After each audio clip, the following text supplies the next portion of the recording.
Hello there, and welcome to this special boring history episode on the rather disturbing lives of the pharaohs in ancient Egypt.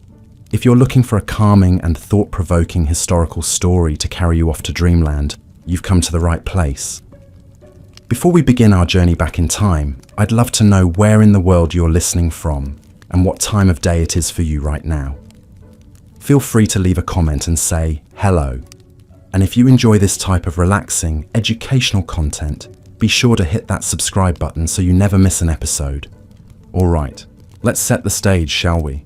Imagine a land of golden deserts, lush river valleys, and monumental temples and tombs that pierce the vivid blue sky.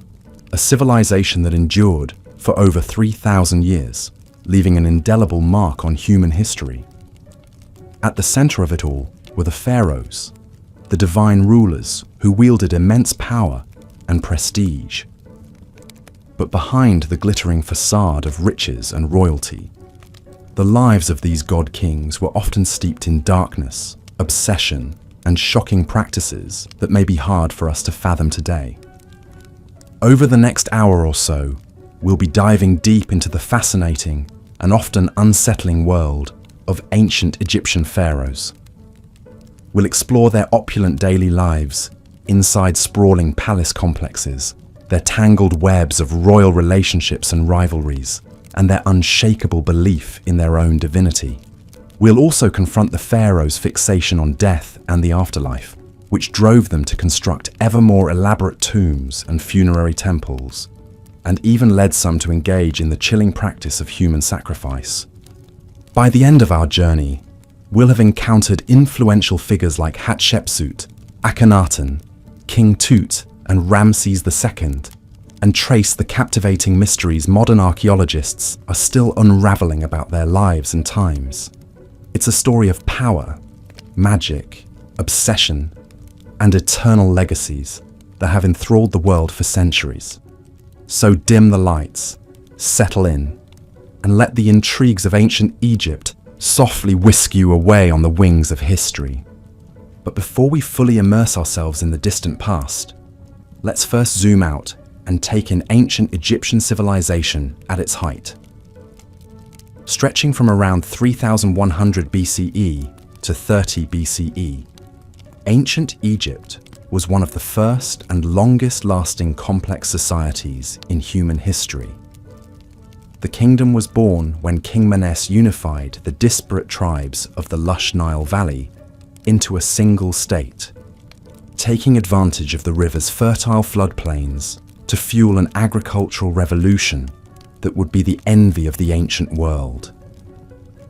Over the centuries, Egypt grew into a powerhouse of wealth, culture, and influence, its lands stretching from the Mediterranean Sea to deep into Nubia in the south.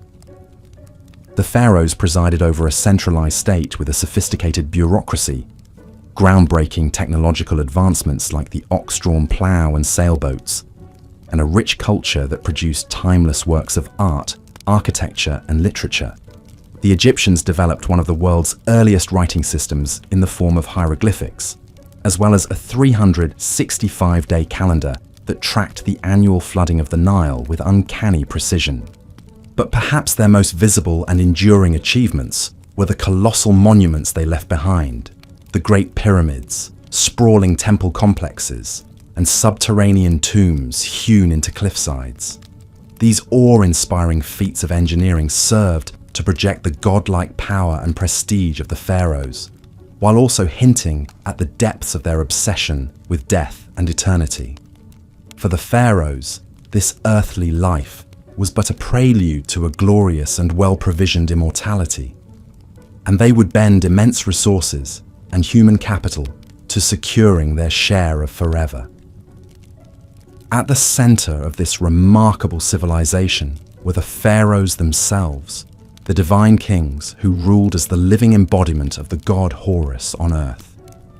The pharaoh was the supreme authority in all matters of state, religion, and war, wielding a level of power and influence that would be almost unimaginable today.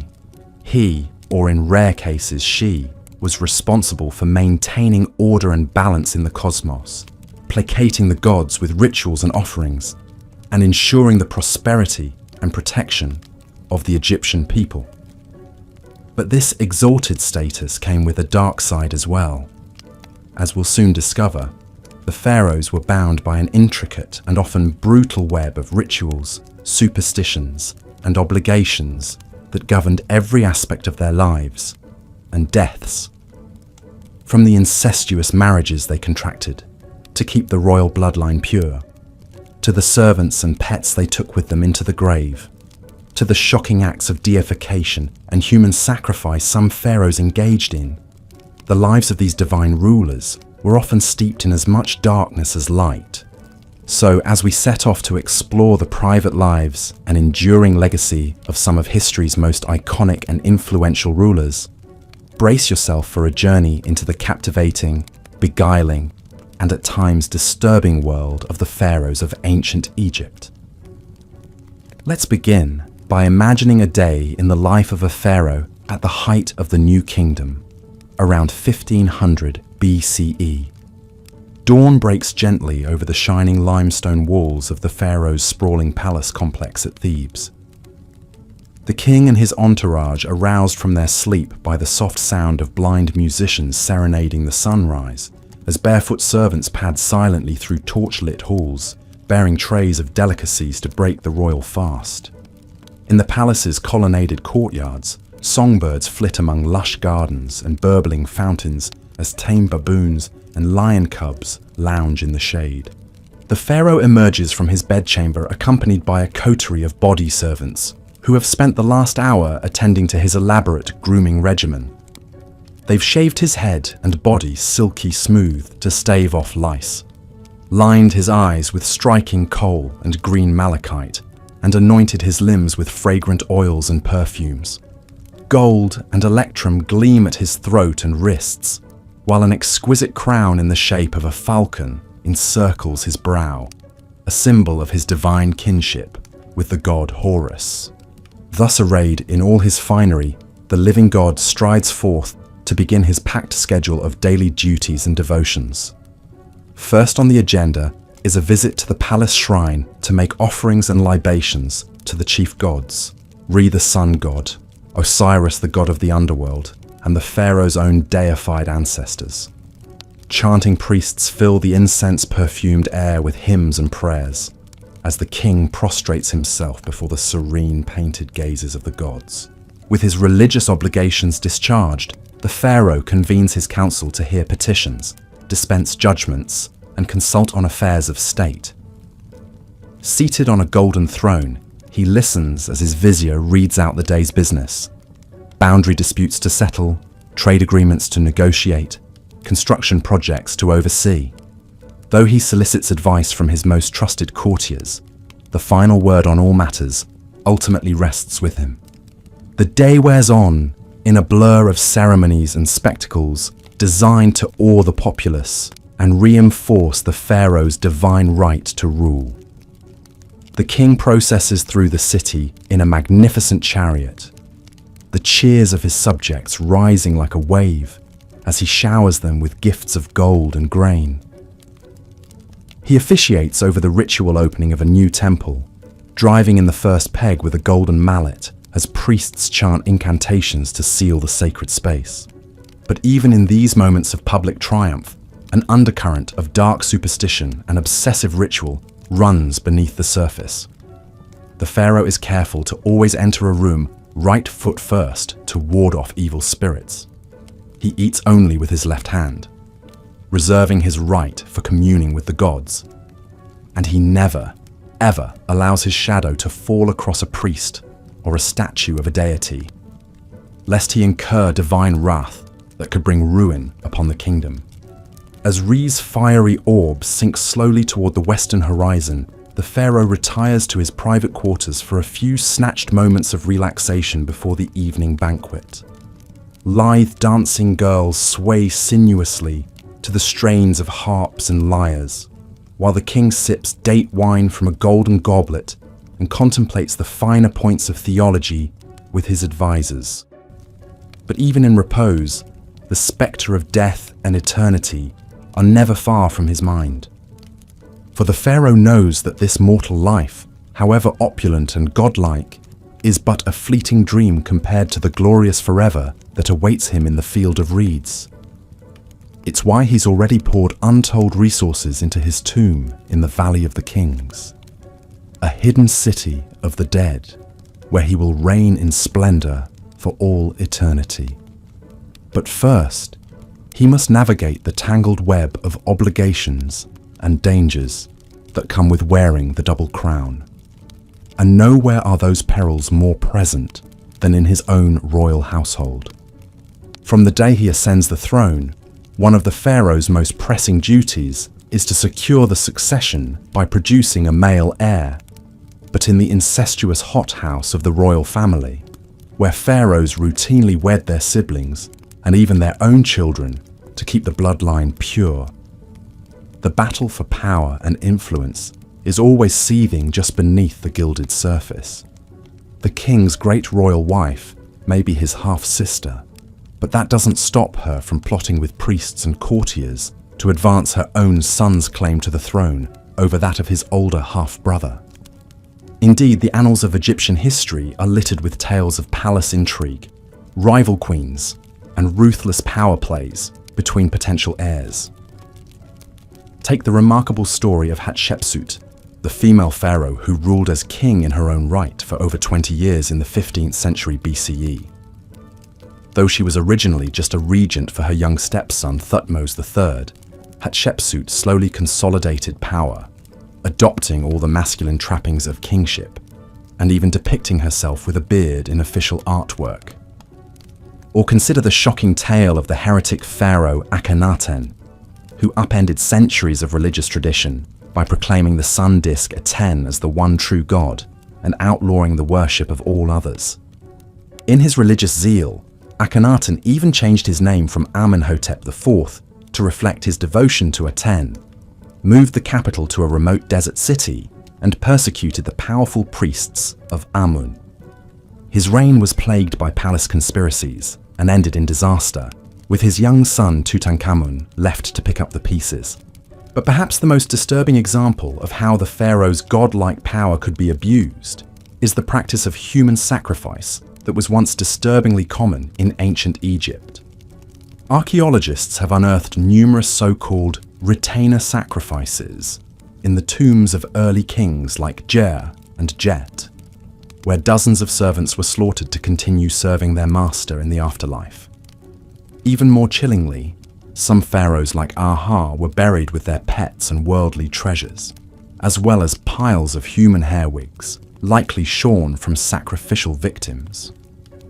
Thankfully, this ghastly practice seems to have died out by the end of the Old Kingdom, as the Egyptians developed more symbolic ways for pharaohs to take their earthly entourage with them into the afterlife. But it remains a dark stain on the otherwise glittering legacy of the pharaohs, a reminder of the unfathomable gulf that separated these divine kings from the teeming masses they ruled over. As the centuries roll on, the pharaohs continue to shape the course of Egyptian history and leave their mark in stone and story. Some, like Ramses II, known as Ramses the Great, presided over the kingdom at the height of its power and splendor, their triumphs and love lives immortalized on the walls of the temples they built to their own glory. Others, like the fabled Cleopatra VII, became entangled in the high-stakes intrigues of the wider Mediterranean world, their personal charisma and political savvy the stuff of enduring legend. But perhaps no pharaoh has captured the modern imagination quite like the boy King Tutankhamun, whose lavish tomb discovery in 1922 set off a global wave of Tutmania and turned the once obscure ruler into a household name. The dazzling treasures found in Tut's tomb, from his iconic golden death mask to the nested coffins and thrones, provided an unprecedented glimpse into the opulence and artistry of a royal burial and cemented the pharaoh's reputation as the ultimate status symbols of the ancient world. Today, new archaeological discoveries and cutting-edge scientific techniques are allowing us to peer even deeper into the lives and deaths of these endlessly fascinating rulers. CT scans and DNA analysis have revealed the inbred genetic deformities that plagued Tut's family line, as well as the festering wounds and malaria that likely claimed his life at the tender age of 19th. Inscriptions and papyri paint an increasingly vivid picture of the cutthroat world of palace politics, where foreign concubines and scheming viziers jostled for influence in the shadow of the throne. And yet, for all the dark secrets and unsettling practices we've uncovered about the pharaohs, their luminous legacy as some of the most iconic and enduring rulers in human history remains undimmed. For over 3,000 years, they presided over a civilization of remarkable achievements and innovations, from the mathematical precision of the pyramids to the medical know-how of the world's first brain surgery. They inspired some of the most sublime and enduring works of art and architecture ever created, from the serene beauty of Nefertiti's limestone bust to the colossal majesty of the Colossi of Memnon. And they continue to fire our imaginations and tug at our sense of wonder, inviting us to contemplate the mysteries of absolute power and ponder what it means to reach for immortality in the face of the fleeting nature of human life. So the next time you find yourself gazing up at the inscrutable face of the Sphinx or marveling at the golden splendor of Tutankhamun's funerary mask, take a moment to reflect on the pharaohs who once wielded godlike power over the lives of millions. Theirs is a story of dazzling triumphs and shocking abuses, soaring monuments and chilling body counts, unimaginable wealth and existential dread in the face of eternity. It's a story that reminds us of the heights of human achievement and the depths of our capacity for cruelty, the unquenchable thirst for immortality, and the inescapable reality of death. And it's a story that will continue to captivate us as long as the timeless stones of ancient Egypt keep their secrets close, inviting each new generation to unravel anew the endlessly fascinating riddle of the pharaohs. And with that, we've reached the end of our whirlwind tour through the disturbing and dazzling lives of ancient Egyptian pharaohs. I hope you've enjoyed this deep dive into one of history's most iconic and influential civilizations, and that the stories of these larger-than-life rulers have provided some rich food for thought as you drift off to sleep. As always, thanks so much for tuning in to Boring History, and for spending a portion of your day exploring the endlessly fascinating nooks and crannies of our shared human story. If you've enjoyed this immersive journey into the distant past, I'd be thrilled if you could hit that subscribe button and leave a comment sharing your thoughts on the pharaohs and their far-reaching legacy. Until next time, sweet dreams, and may your reveries be filled with the golden light of the eternal sun disk, the lush reeds of the field of reeds, and the whispered secrets of the kings and queens who once ruled as living gods over the shimmering sands of ancient Egypt. Good night. As we've seen, the pharaohs of ancient Egypt lived lives of opulence and grandeur almost unimaginable today. But behind the glittering facade of gold and gods lay a darker reality, one of unchecked power, mystical obsessions, and the ever-present spectre of death. Perhaps no pharaoh embodied these contradictions more than Ramses II, also known as Ramses the Great. Ascending to the throne around 1279 BC, Ramses would rule for an astonishing 66 years, one of the longest reigns in Egyptian history. He presided over an era of great prosperity and embarked on a massive building campaign, erecting temples, obelisks, and statues across the empire. The sheer scale and grandeur of these monuments were meant to awe his subjects and proclaim his divine power for all eternity. But Ramses II's thirst for glory and immortality knew no bounds. He fathered over 100 children with a vast harem of wives and concubines.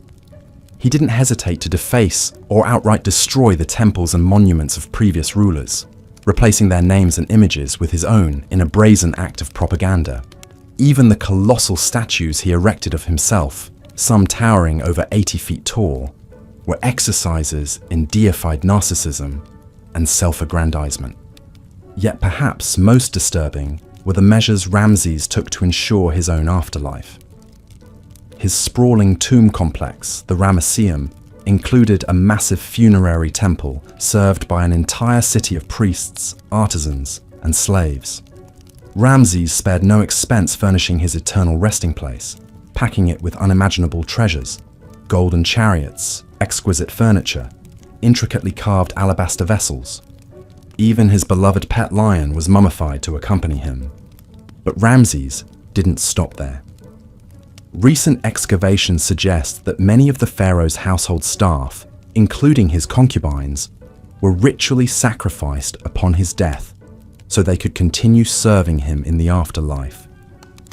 The remains of these victims paint a grim picture, their bodies posed as if still waiting hand and foot on their master, now an eternally divine king.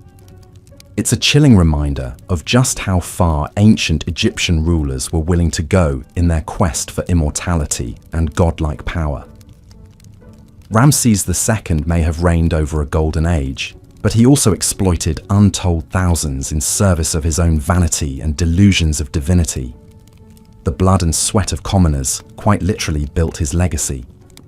While Ramses the Great was a particularly egregious example, he was far from the only pharaoh to abuse his absolute power in such ways. His predecessors, Amenhotep III and Akhenaten, undertook similarly ambitious and self-serving building projects. The boy king Tutankhamun was entombed with a staggering array of priceless treasures, while Cleopatra ruthlessly eliminated her own siblings to secure sole control of the throne. Time and again, the pharaohs proved that their deified status placed them above the moral laws governing ordinary Egyptians.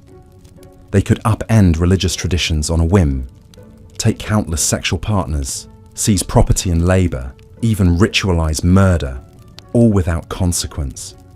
The promise of a glorious afterlife made megalomaniacal excess not only acceptable, but almost inevitable. But in the end, the pharaohs discovered what all tyrants must, that no mortal, no matter how powerful, can escape death.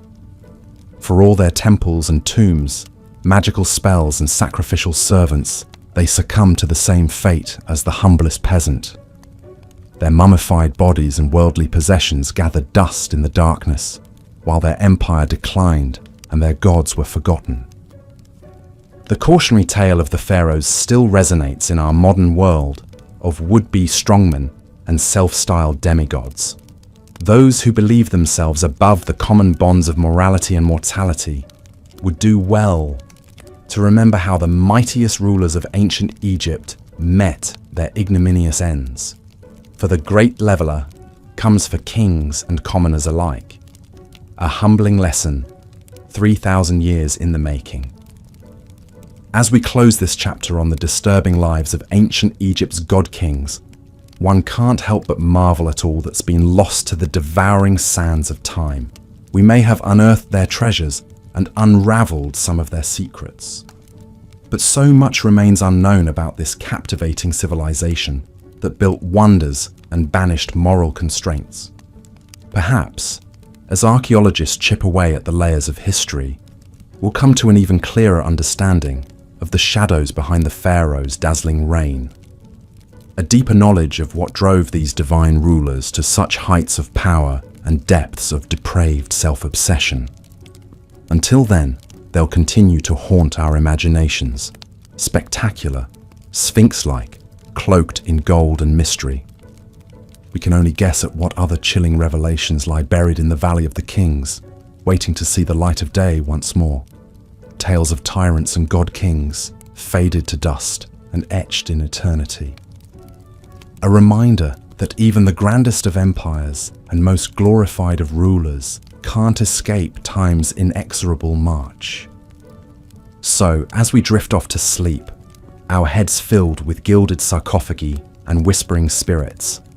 Let's ponder the enduring allure of these ancient royals who held the power of life and death, heaven and earth, in their manicured hands, and be thankful perhaps that their like will never walk among us again, divine, decadent, and undone by their own towering egos. The next morning would see the pharaoh embark on his daily routine of religious duties and governing. He would first bathe in a sacred pool or be cleansed with holy water by priests, a ritual believed to purify both body and spirit. The pharaoh was then dressed in the finest linens, adorned with regal symbols like the double crown, scepter, and crook. Each item held deep meaning, the crook representing his role as shepherd of his people, the flail his authority to punish enemies of Egypt. But even these mundane morning tasks were imbued with layers of spiritual significance. Every movement was like a carefully choreographed dance, governed by the strict rules of Ma'at, the cosmic order that held the universe together. To deviate even slightly from these divine protocols was to court chaos and risk the god's wrath. It was a heavy existential burden to bear, but one seen as absolutely essential for a living god. Once attired in his divine regalia, the pharaoh would emerge from the palace to begin his packed schedule. Often first up was a visit to the temple to make offerings to the gods and perform vital rituals. As the high priest of every temple, his role was to gratify the gods and secure their continued blessings for Egypt. He would deliver offerings, recite sacred spells, and burn incense to the cult statues in the temple sanctuary. No matter how tedious, each rite had to be performed with perfect precision. Like maintaining a cosmic engine, even the subtlest mistake could have catastrophic consequences. The famous pyramid texts, carved on the walls of royal tombs, were essentially a script for the pharaoh to follow in the afterlife, guiding him through the trials to reach the blessed field of reeds. One can only imagine the intense pressure and anxiety of having to execute the rituals flawlessly, with the highest stakes imaginable riding on them. With his religious duties complete, the pharaoh would turn to the business of governing Egypt. He would meet with his most trusted advisors, viziers who acted as his eyes and ears throughout the land. They delivered reports on the political situation in Egypt and its diplomatic ties with rivals like the Nubians, Hittites, and Mesopotamians. The pharaoh would hear petitions from his people and pronounce his judgments according to Ma'at. Although the viziers oversaw the vast state bureaucracy on a day-to-day basis, the pharaoh had the final say on all matters and was expected to uphold justice. Governing a massive state was challenging enough, but the pharaoh's absolute power created its own disturbing incentives. With no real check on his whims, a pharaoh could easily succumb to corruption or tyranny if he wished. Some pharaohs imposed brutal taxes and forced labor on their subjects to build their own lavish monuments. Others grew paranoid and resorted to ruthless purges of anyone they perceived as a threat. The Ptolemaic pharaoh Ptolemy IV had his own mother and brother murdered to eliminate potential rivals to the throne. With ultimate power over life and death, even the bonds of family could turn deadly. But the pharaoh's day wasn't all blood and toil. He was also entitled to enjoy the finest earthly pleasures and leisure pursuits. He might go on a hunting expedition in the desert, firing arrows from his war chariot at fleeing lions and gazelles. The hunt was seen as a metaphor for the pharaoh's triumph over the forces of chaos that constantly threatened Egypt. A successful hunt proved his vitality and warrior prowess. The pharaoh might also indulge in a board game of senet with one of his trusted courtiers. Senet was hugely popular among the Egyptian elite and even took on spiritual dimensions. Some believed the game mimicked the soul's journey through the Duat underworld, with the final squares representing the gates of the afterlife. Here again, the lines between earthly recreation and cosmic symbolism were always blurred. As Re's journey across the sky drew to a close and shadows lengthened, the pharaoh would finally retire to his chambers after a long day of service to the two lands. But even in rest, his divine duties never ceased. The pharaoh's sleep was believed to mystically merge his Ba soul with the sun god, renewing his divine life force. It was a time of strange visions and communion with the gods, not mere repose. Enigmatic dream books have survived that were used to help interpret the pharaoh's dreams and discern divine messages in them. In one disturbing dream from the Chester Beatty Papyrus, the pharaoh Ramses II dreamt he saw Ptah, the great creator god of Memphis, standing over him with a sword. Ptah angrily chastised him for not completing his temple and struck him on his side. When Ramses awoke, he was determined to appease the wrathful deity by expediting work on the temple. Even in his own dreams, it seemed, there was no refuge from the crushing pressure of his role. The pharaoh's waking hours may have passed according to strict ritual and protocol, but his sleeping mind was an untamed landscape where deities and demons roamed freely. The same potent magic he wielded by day held sway in this nocturnal realm, for good or ill. Spells were carved on headrests and bed frames to protect the vulnerable sleeper from malign forces. This liminal space between waking and dreaming was a potent time for communing with the unseen and for divining the gods' mercurial wills. The life of a pharaoh, from sunup to sundown, was a tightrope walk between the earthly and divine, the banal and sublime. Every action, no matter how routine, took on transcendent significance. In a world pulsing with magic and portent, there could be no real distinction between sacred and profane. That pervasive aura of mysticism and symbolism infused the pharaoh's day-to-day existence, but also justified the absolute power he wielded. By upholding Ma'at in the material realm, the pharaoh sustained the proper order that kept the cosmos from dissolving into oblivion. But that same power also enabled the darkest impulses and excesses of human nature. The challenge for any pharaoh was to embody the lofty virtues of a god on earth, while still being fallible flesh and blood. Some managed that balancing act with justice and restraint, securing their people's prosperity and history's favor. Others succumbed to tyranny and caprice, leaving legacies forever tainted by cruelty. But whether revered or reviled, the pharaohs all shared an existence profoundly alien to our modern sensibilities, where the scope of one's actions held literally life and death stakes for an entire civilization. The pharaoh's day typically began at sunrise with a ceremonial cleansing by priests, followed by a grand procession out to the main temple for ritual offerings and worship. As a living god, this direct link to the divine was the pharaoh's most vital duty, necessary to maintain Ma'at. He would present statuettes of himself as offerings and libate wine, milk, and other precious liquids before the gods. Incense would be burned, prayers recited, and sacred magic enacted through liturgies and hymns. After the morning rituals, the pharaoh would attend to the business of state, receiving ministers' reports, settling legal cases, and issuing decrees on everything from irrigation projects to mining expeditions. He would also engage in more ceremonial duties as the day progressed, from officiating over agricultural festivals to commissioning monumental building works in his name. The pharaoh's workday was interspersed with breaks for meals, recreation, and rest. Meals were sumptuous affairs, with the pharaoh entitled to the choicest cuts of meat, the freshest produce from palace gardens, and delicacies like honey, figs, and dates.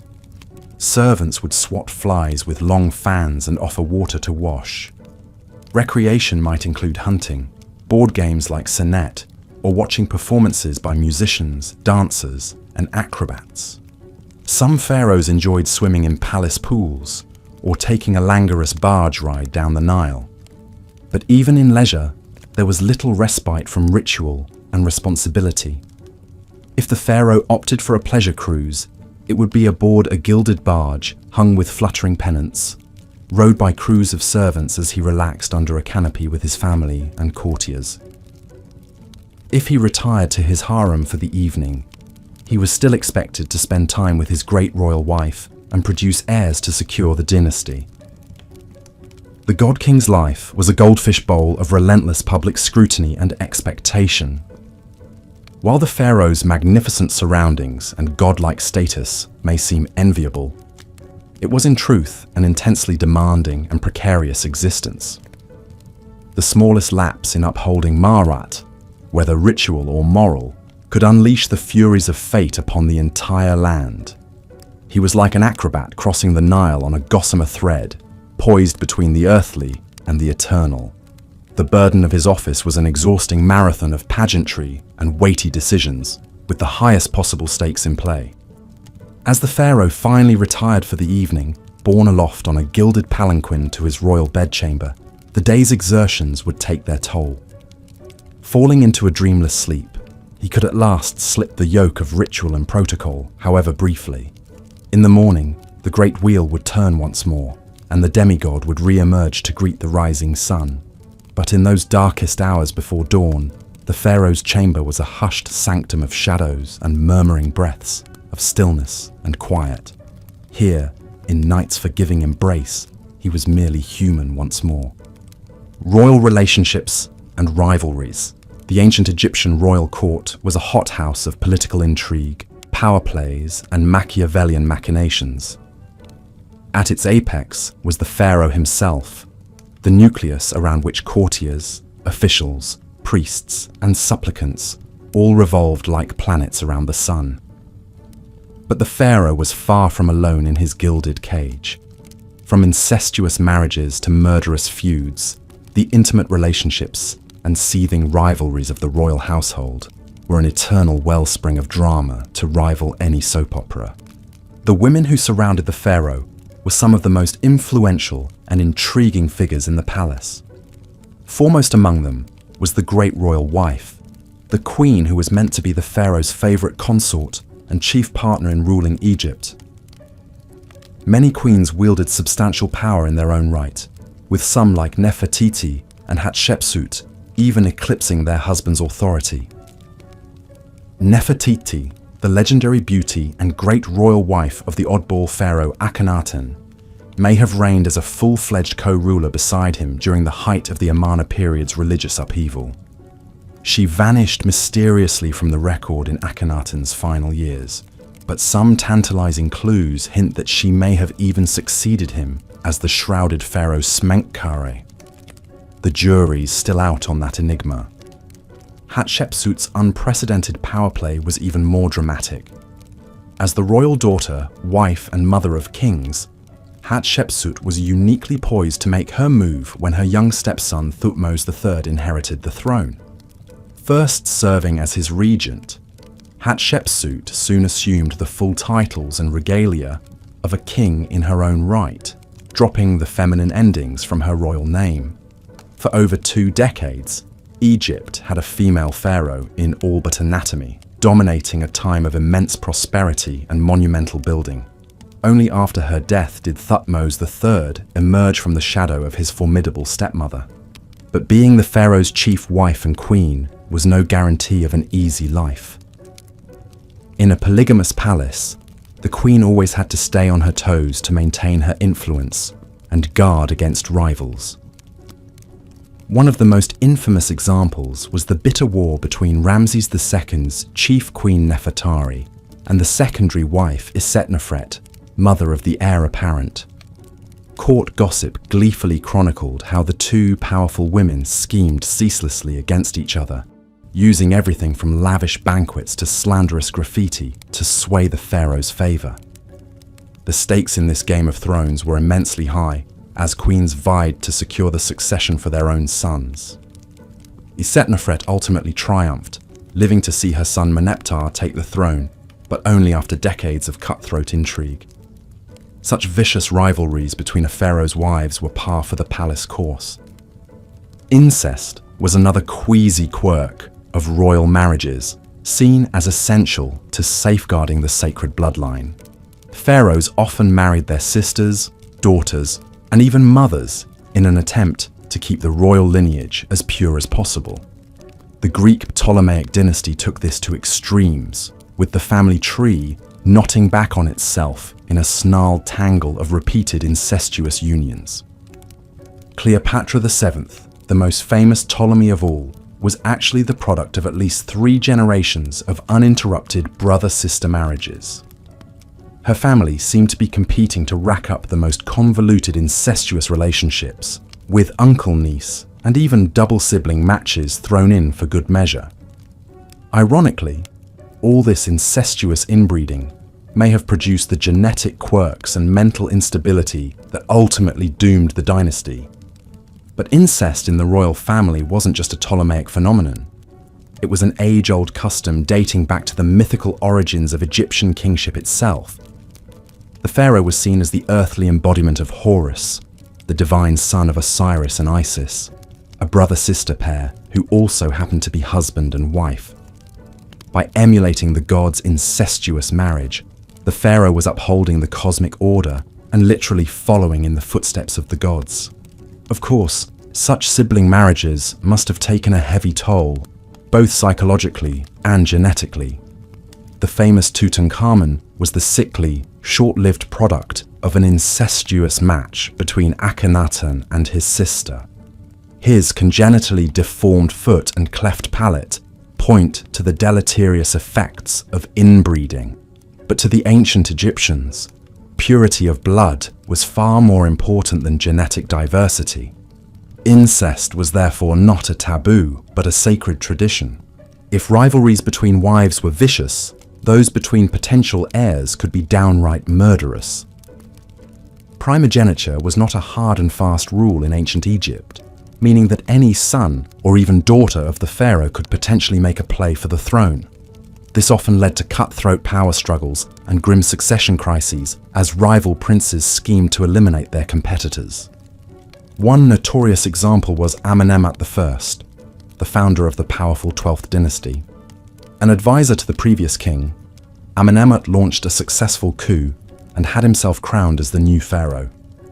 But his reign was plagued by constant conspiracies and assassination attempts, as rival factions jockeyed for power. His own harem even launched a shadowy plot against his life, creeping into the royal bedchamber with daggers drawn. Amenemhat only survived by the intervention of his loyal guards, fighting them off nearly naked. So shaken was Amenemhat by his brush with death that he took the unprecedented step of crowning his son, Senusret III, as co-pharaoh during his own lifetime. By securing the succession early, Amenemhat aimed to stave off further intrigues and smooth the transfer of power. Realpolitik trumped tradition. Amenemhat's instructions to his son, a treatise on effective kingship, reflect his embattled cynicism. Be on your guard against all subordinates, because you cannot be sure who is plotting against you. Perhaps the ultimate example of a royal rivalry turned deadly was the grim fall of Ramses III, the last great pharaoh of the New Kingdom. Court records paint a sordid picture of a geriatric pharaoh with a harem of hundreds, riven by factionalism as rival wives schemed to put their sons on the throne. One wife, Tiye, hatched an audacious plot to assassinate Ramses and crown her son Pentuer in a coup. The conspiracy was uncovered at the 11th hour, but not before a bloody skirmish between guards loyal to Tiye and those protecting the pharaoh. In the end, Ramses' own throat was slit, likely by an assassin who wormed his way into the royal harem. The king lingered just long enough to appoint his designated heir and round up the ringleaders of the failed coup. In a grisly epilogue, the chief conspirators were forced to commit suicide, while the hapless Pentuer was brutally executed and denied proper burial. Even in death, royal rivalries refused to rest. Such ruthless intrigues and lethal power plays were all too common in the pharaoh's court, where the knives were perpetually out. Trust and loyalty were luxuries few could afford, with even family members potential enemies vying for position. Caught in this tangled web of shaky alliances and seething resentments, the pharaoh had to walk a razor's edge, vigilantly balancing factions while watching his own back. Heavy was the head that wore the double crown. Gods on earth, the pharaoh as divine ruler. More than mere monarchs, the pharaohs of ancient Egypt were living deities, straddling the boundary between the earthly and divine. Each pharaoh was seen as the embodiment of Horus, the falcon-headed sky god, and the son of the great sun god Re. As. The practice of retainer sacrifice, also known as retainer burial, was one of the most chilling customs in ancient Egypt. The idea was that servants, both human and animal, who attended the pharaoh in life, would continue to serve him in death and the afterlife. This was seen as an honor, to accompany one's king for eternity. But to our modern sensibilities, it's a staggering loss of life in the name of royal luxury. Some of the earliest evidence of retainer sacrifice comes from subsidiary graves around the royal tombs of the First Dynasty pharaohs at Abydos. These subsidiary graves contain the remains of servants, as well as food, furniture, jewelry, and tools, all the things deemed necessary to serve the pharaoh in the afterlife. The tomb of King Djer is a striking example. Excavations revealed 318 subsidiary burials around his tomb, with servants' bodies arranged in neat rows, believed to have been sacrificed upon Djer's death. Even more unsettling are the animal sacrifices found in pharaonic tombs. Many kings were buried with their beloved pets to keep them company, hunting dogs, cats, monkeys, gazelles, and more. But some animal graves are on a whole different scale. The tomb of King Horahar contained 10 donkeys that had carried his funeral gifts. King Nama's tomb held 10 dogs. The First Dynasty pharaoh Waj was even buried with no less than 12 baboons, creatures considered sacred to the god Thoth. But perhaps the most bizarre burial good of all was human hair, lots and lots of it. Archaeologists uncovered a staggering 30 million animal mummies and 80 tons of human hair in a series of vast catacombs beneath the Temple of Anubis at Saqqara. Much of this hair is believed to have been shorn from servants and offered to the jackal-headed god of embalming as a plea for the deceased pharaoh's safe journey to the afterlife. As staggering as these numbers are, it's important to note that human sacrifice was not constant throughout ancient Egyptian history. It seems to have been practiced only in the early dynastic period, phasing out as mummification and more symbolic burial goods took precedence. By the time of the New Kingdom, human sacrifices had disappeared, replaced by Shabti figurines meant to magically come alive and act as servants in the afterlife. Still, those early royal tombs with their grim galleries of subsidiary burials leave a lasting and haunting impression. They speak to the absolute power of the pharaohs and the value placed on their post-mortem comfort above all else.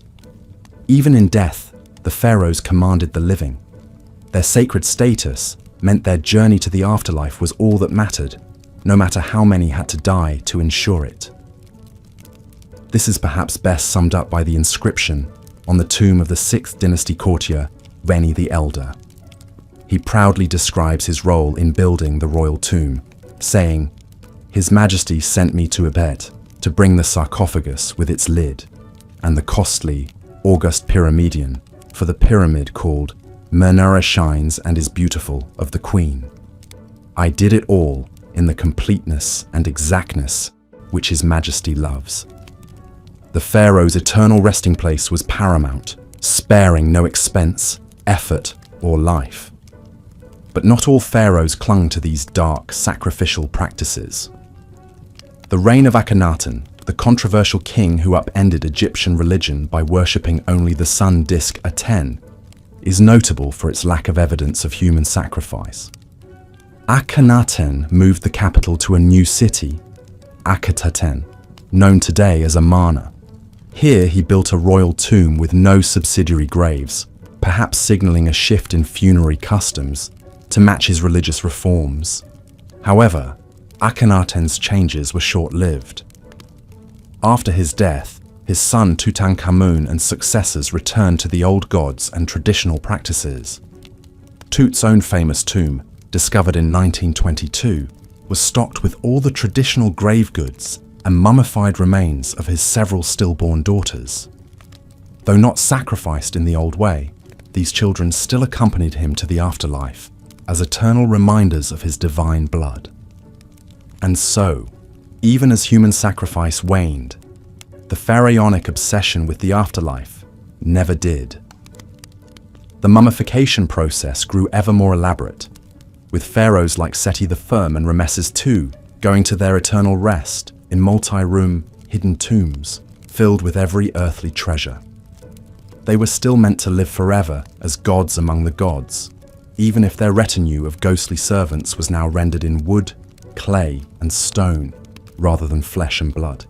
This enduring belief in the pharaoh's divinity, in earthly eternity attained, is perhaps their most lasting legacy. Long after their tombs were looted and bodies scattered, the pharaohs are still with us, resurrected in our history books and museum galleries.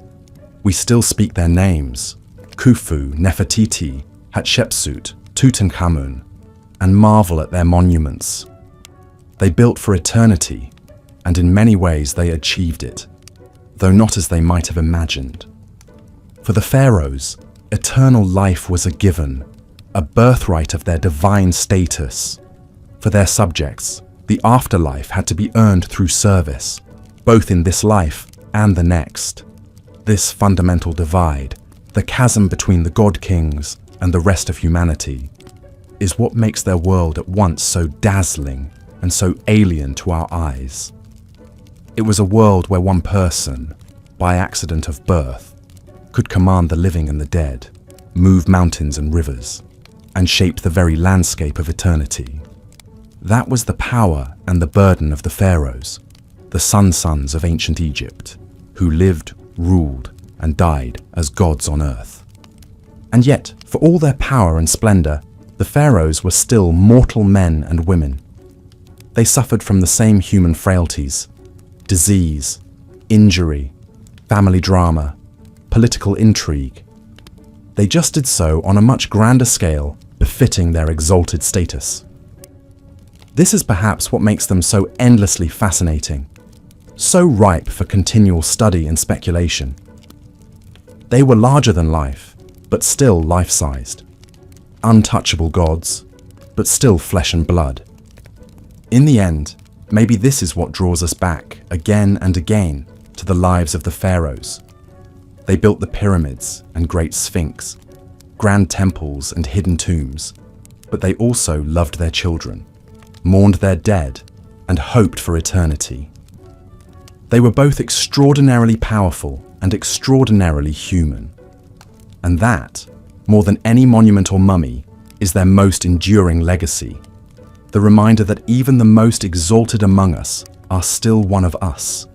Even a pharaoh, beneath the crowns and finery, the incense smoke and chanting priests, was still a person making their way in the world, looking ahead to the next. The ancient Egyptians believed that to speak the name of the dead was to make them live again.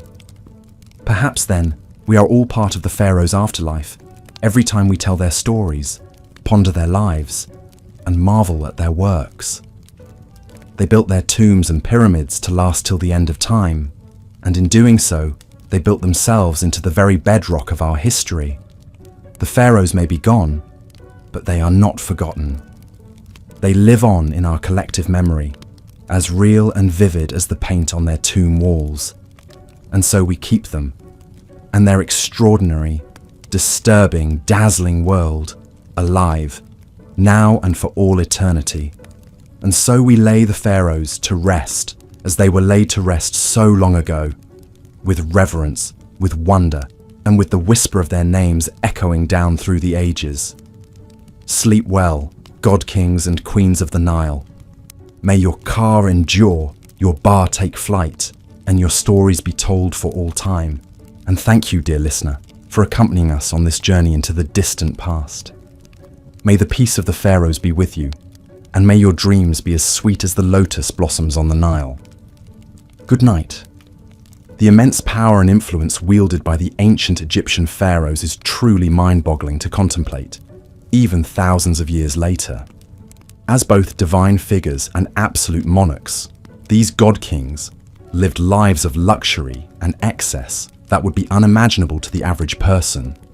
But hand in hand with their privileged status came a darker side, one full of deadly intrigues, power-hungry machinations, and disturbing practices that reveal the heavy burden and often twisted realities of sitting on the throne of Egypt. It was a gilded cage in many ways. Take, for example, the pharaoh's daily routine. While it may have been filled with the finest foods, servants attending to every whim, and leisurely pursuits like hunting, boating, and board games, it was also rigidly prescribed by religious duties and superstitious rituals. Every aspect was governed by a desire to maintain Mat, the proper order of the universe. So a pharaoh couldn't simply wake up and do as he pleased. There were temple rites to perform, offerings to make, and a pantheon of gods to appease. The Egyptians believed that the pharaoh had to carry out these rituals in order for the cycles of nature, like the life-giving Nile floods, to continue.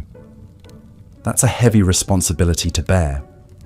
Even the pharaoh's personal grooming was laden with meaning.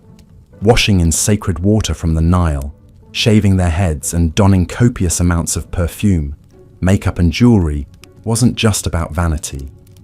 It was a way of setting themselves apart, of embodying the divine on earth. And it didn't stop at appearances. Practically every minute of a pharaoh's day was scheduled and accounted for, from petitions and offerings in the morning to touring building projects and consulting with advisors in the afternoon. Even their moments of rest and leisure in the evening were shaped by tradition and the need to be seen as more than human. The pressure to live up to this superhuman ideal must have been immense, and it bred more than a few pharaohs who, drunk on power and self-aggrandizement, took things to dark and disturbing extremes in their quest to be the supreme ruler on both earth and in the afterlife. You can see this most clearly perhaps in the kind of megalomaniac building projects that pharaohs undertook. Not content with your average tomb or memorial temple, some commanded their subjects to toil for decades on massive, glorious monuments to themselves. The Great Pyramid of Giza, one of the 7 wonders of the ancient world, is a perfect example. This was commissioned by the pharaoh Khufu around 2550 BC. Standing over 480 feet tall and comprised of over 2 million limestone blocks, it was the tallest man-made structure in the world for almost 4,000 years. The logistics and labor that went into building Khufu's pyramid are staggering to contemplate. Stones weighing an average of over 2 tons had to be quarried, transported, and assembled with absolute precision using only primitive copper chisels, bronze saws, wooden rollers and sleds, ramps, levers, and pulleys. Experts estimate it took over 20,000 workers and as long as 27 years to complete. And for what? All to house the corpse of one man and ensure his safe passage to the afterlife.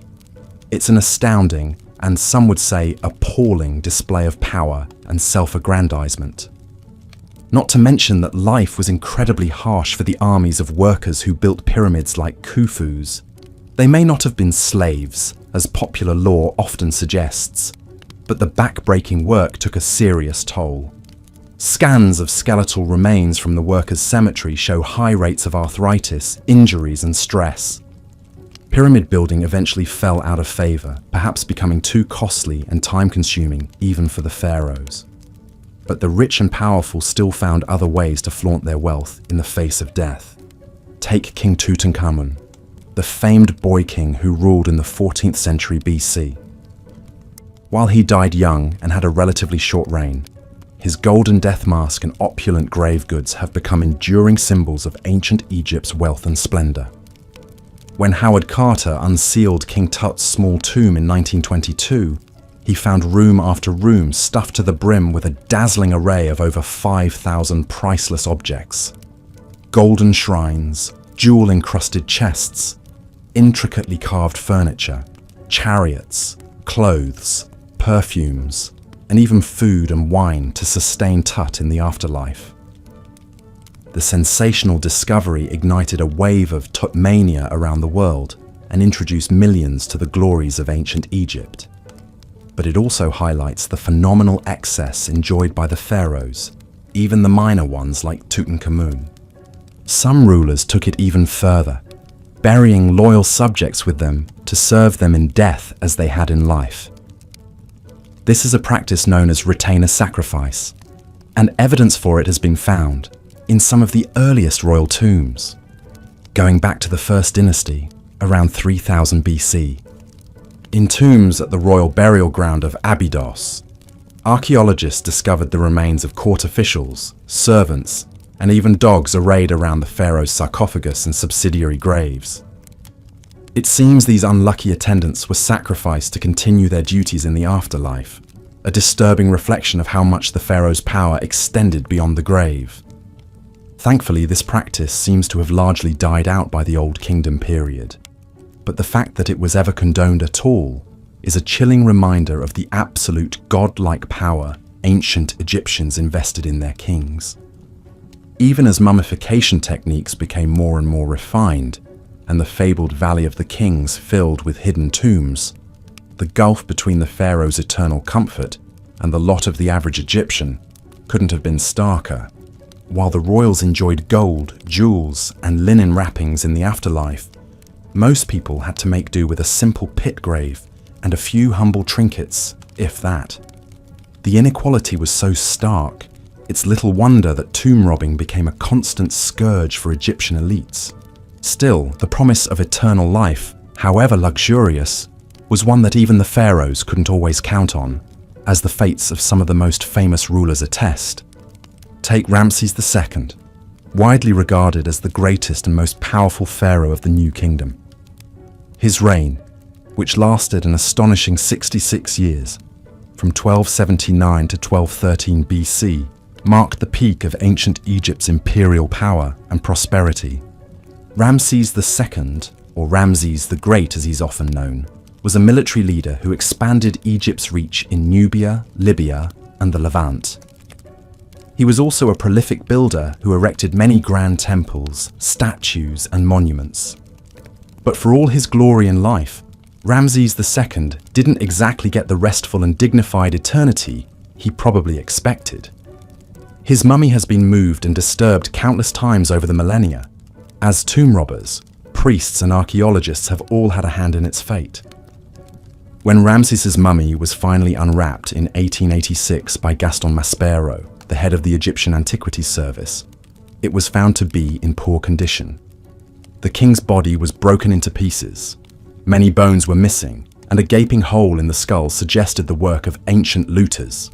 Still, with his long aquiline nose, strong jaw, and shock of white hair, Ramses was an imposing figure even in death.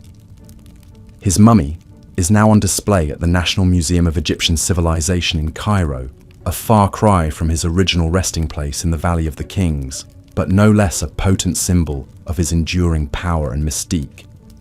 In the end, perhaps it's this very mystique, this mix of the marvelous and the macabre, the inspiring and the unsettling, that keeps us so fascinated by the pharaohs of ancient Egypt.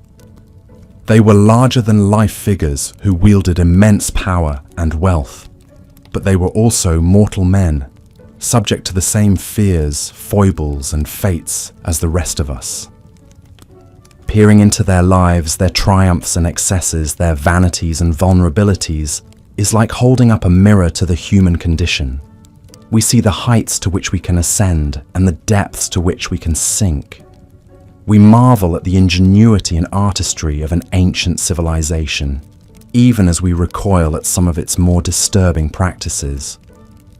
Most of all, we come face to face with the stark realities of power, its seductions and its pitfalls, its uses and its abuses.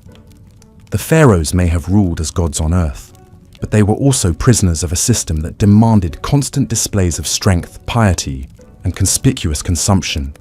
In that sense, perhaps we can even feel a twinge of sympathy for these divine rulers, trapped in their gilded cages, burdened with the weight of an entire civilization's hopes, dreams, and fears. It's a far cry from the glamorous and carefree existence we might imagine for a god king. But then again, that's the enduring allure of ancient Egypt. It defies our expectations and challenges our assumptions at every turn. It is a civilization that was at once familiar and alien, majestic and monstrous, enlightened and benighted. And the pharaohs, for all their flaws and foibles, were the avatars of this endlessly fascinating world. They may have lived and died thousands of years ago, but their stories, their secrets, and their splendors continue to haunt us to this day. We will likely never fully unravel all the mysteries of the pharaohs and their world, but that doesn't stop us from trying. From poring over every scrap of papyrus, studying every mummy and monument, sifting through every grain of desert sand for clues to their lives and times. In a way, that's the greatest legacy of the pharaohs, not the pyramids or the golden treasures, but the enduring sense of wonder and curiosity they inspire in us, the tantalizing glimpse they offer into a world at once vanished and vivid, lost and everlasting. So perhaps the real question is not what we can learn from the pharaohs, but what we can learn about ourselves in our endless fascination with them. What does our obsession with these ancient rulers say about our own hopes, dreams, and fears? What does it reveal about our relationship to power, to death, to the eternal mysteries of the human heart? These are questions that may never have definitive answers, but they are worth pondering nonetheless, just as the pharaohs themselves continue to beguile and bewilder us, inviting us to explore ever deeper the labyrinthine recesses of their world and our own.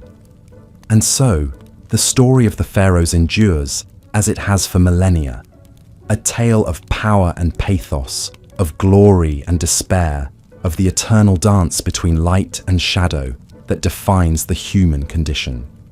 It is a story that will continue to be told and retold, as long as there are those who seek to peer behind the veil of history and glimpse the faces of those who once ruled as gods among men. The pharaoh would begin his morning ablutions in an ornate limestone washroom, where a small army of servants waited to assist their living god. First, they would delicately wrap him in fine linen towels and escort him to a gleaming copper bathing tub filled with water, lotus flowers floating on the surface. As he stepped in, the servants would carefully wash the pharaoh's body with natron, a mineral salt that cleansed and softened the skin. They paid special attention to his hands and feet, gently scrubbing away any dirt or impurities. After bathing, the pharaoh would be dried off, and a servant would appear bearing a tray of fragrant oils. With practiced motions, he would anoint the king from head to toe, massaging the oils into his skin until it glowed. These sacred unguents, in scents of myrrh, frankincense, and cinnamon, were believed to have magical protective properties, shielding the pharaoh from evil spirits and misfortune. A dab of black coal was carefully applied around his eyes, not just for beauty, but to deflect the harsh glare of the sun god Ra and ward off eye infections. Next came the pharaoh's iconic regalia, the crowns, scepters, and jewels that denoted his supreme status. Every item was imbued with layers of religious and political symbolism. The distinctive double crown, for example, represented the unification of Upper and Lower Egypt under the pharaoh's divine rule. A designated servant would reverentially lift the lapis lazuli and gold headdress and place it atop the king's head, taking great care to arrange it just so.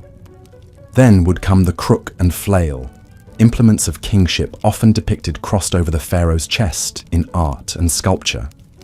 The crook symbolized his role as shepherd of his people, while the flail represented his ability to mete out punishment to enemies of the state. Once adorned, the pharaoh would emerge from his chambers to greet the day, a glittering vision inspiring both reverence and terror.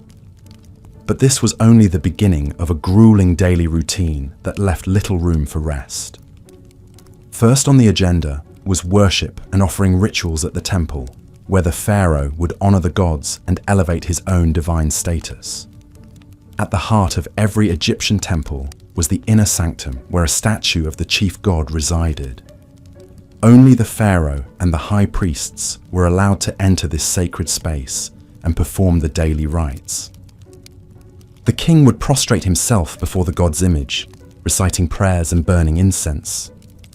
He would present lavish offerings of food, drink, clothing, and jewelry, symbolically giving the god all the best produce of the land. In return, the deity would bestow divine favor and protection on Egypt and empower the pharaoh to rule wisely and defeat his enemies.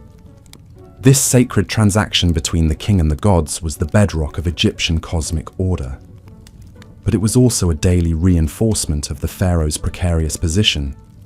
His people believed his piety and right conduct literally sustained the cycles of the sun, the Nile floods, and the agricultural bounty of the kingdom. It was a heavy responsibility to shoulder day in and day out. With his religious duties complete, the pharaoh would begin the real work of governing, a task he largely delegated to his most trusted advisors. The pharaoh's prime minister, known as the vizier, oversaw the sprawling administrative apparatus that kept the kingdom running smoothly. A huge bureaucracy of scribes, tax collectors, and local officials managed everything from recording the Nile flood levels and grain harvests to dispensing justice in the courts. But the pharaoh was expected to take an active role in decision-making on key issues like diplomacy, trade, and monumental building projects. He would consult with his advisors in an audience chamber, seated on a golden throne flanked by statues of the falcon god Horus and the cobra goddess Wadjet. Painted on the walls around him were scenes of the pharaoh smiting foreign enemies and offering to the gods, potent reminders of his larger-than-life duties. Seated at his feet on a dais would be his great royal wife, the queen who bore the next heir to the throne. The vizier and other courtiers would bow low before the royal couple, hands raised in supplication, awaiting their orders. Messengers and petitioners would be ushered in to deliver reports on the state of the kingdom or beg boons from the pharaoh.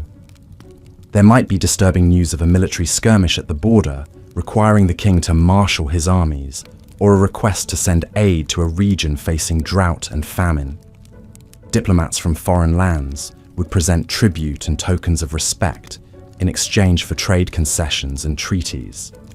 The pharaoh would hear each matter in turn, consulting with his advisors and rendering judgments with an authority that could not be questioned. Even in his leisure time, the king was performing his royal role. He would go on ceremonial hunting expeditions in the desert, firing arrows at lions and other big game from a speeding chariot. This was a demonstration of his physical prowess and mastery over the wild forces of nature. Important propaganda in a world where might made right. He would also preside over jubilant religious festivals, like the Opet festival celebrating the link between the pharaoh and the great god Amun-Ra. In a spectacular river procession, the pharaoh would accompany statues of the Theban triad of gods on a barge sailing down the Nile, as huge crowds thronged the banks to cheer them on. At the end of a long day, the pharaoh would retire to his private quarters, where he might indulge in more earthly pleasures.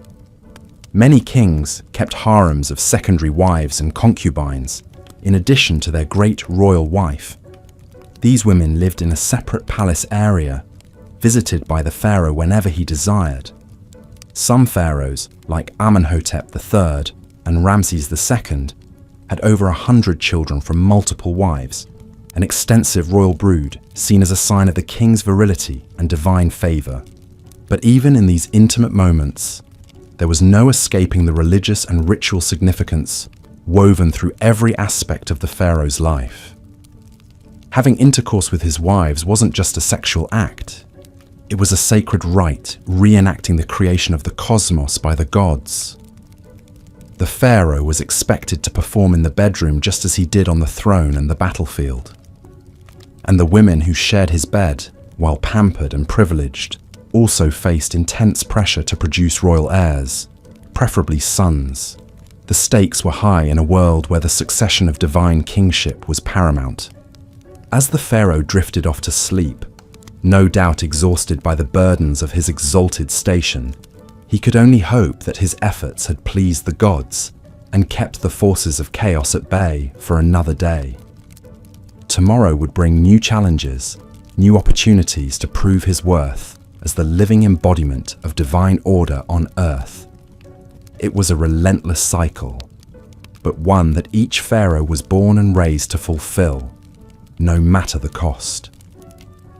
Such was the disturbing life of these god-kings who ruled over ancient Egypt for 3,000 years. Of course, even the most revered pharaohs were only human under all the divine trappings, and behind the palace walls, royal family drama seethed, often with devastating consequences. Rivalries between a pharaoh's wives were common, as each competed to have her son named heir to the throne.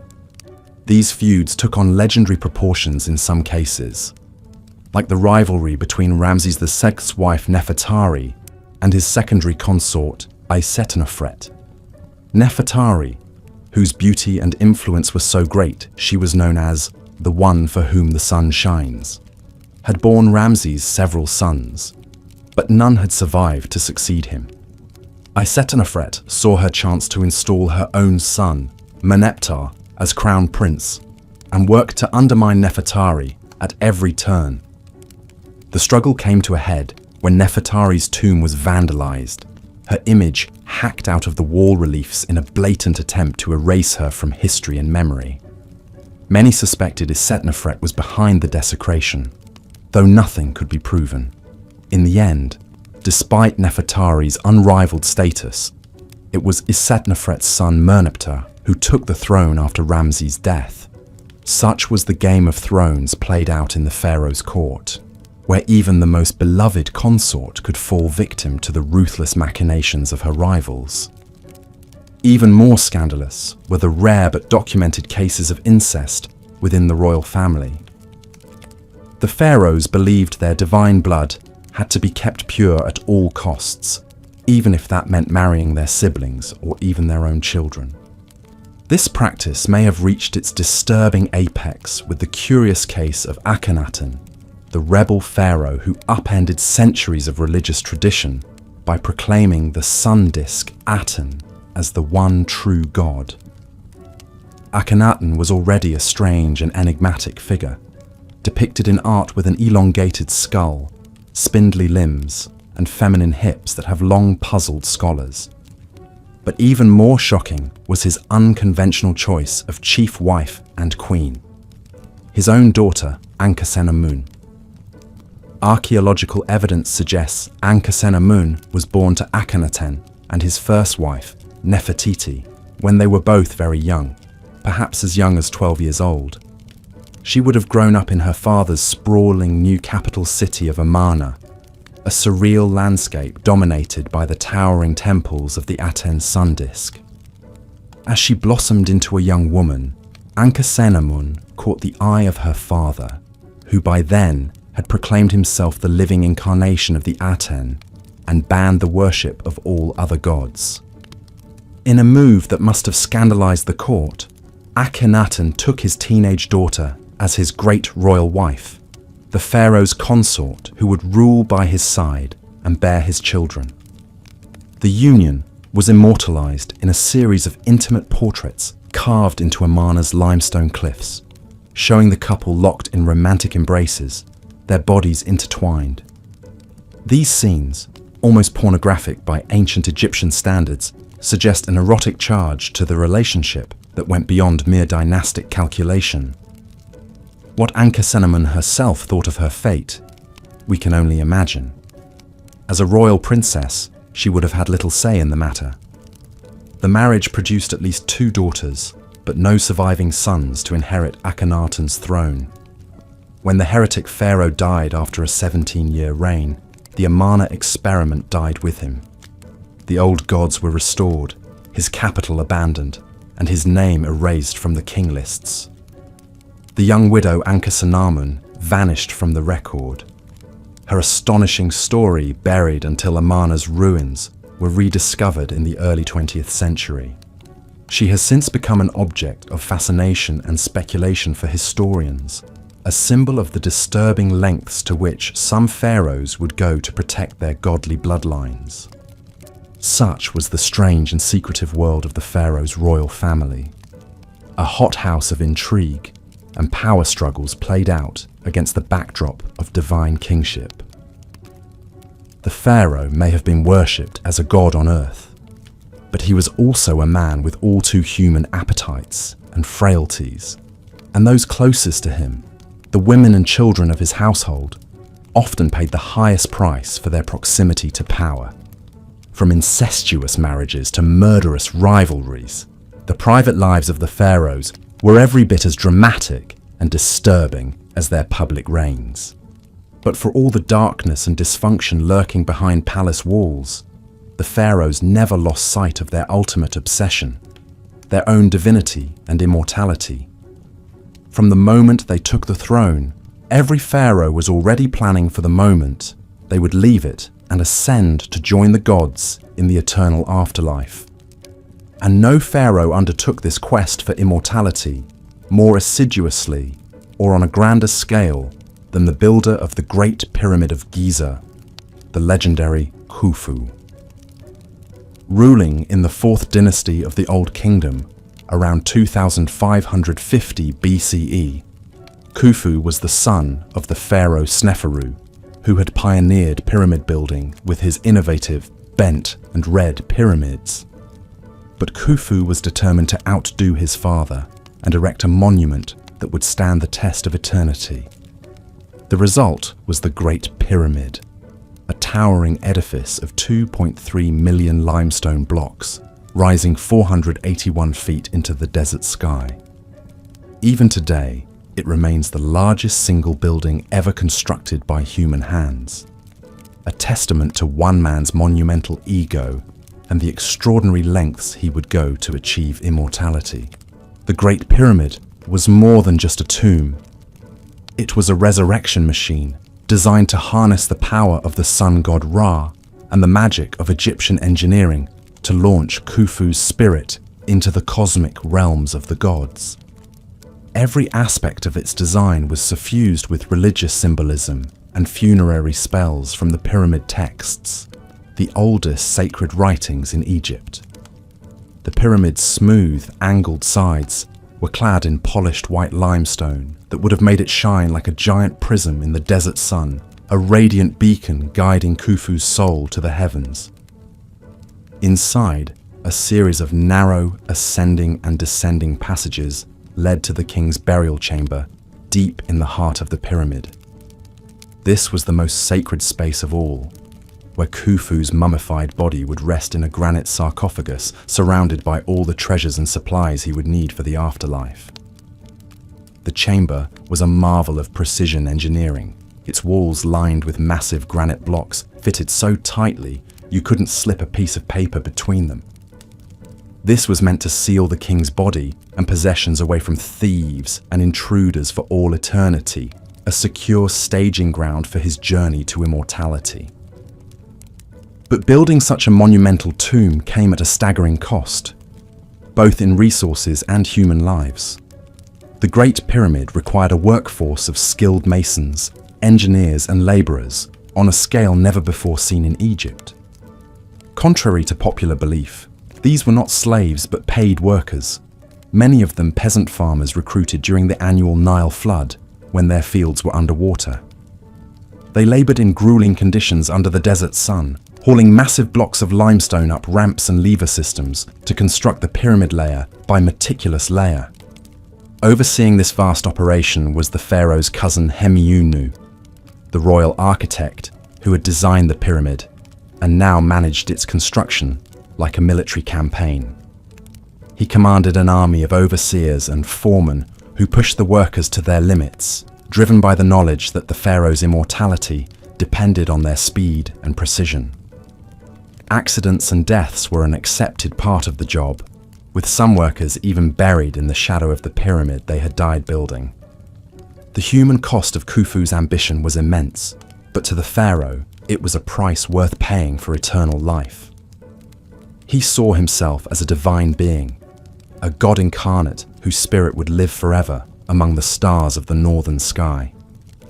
The pyramid was his stairway to heaven, a monumental feat of will and engineering that would ensure his name and legacy endured for all time.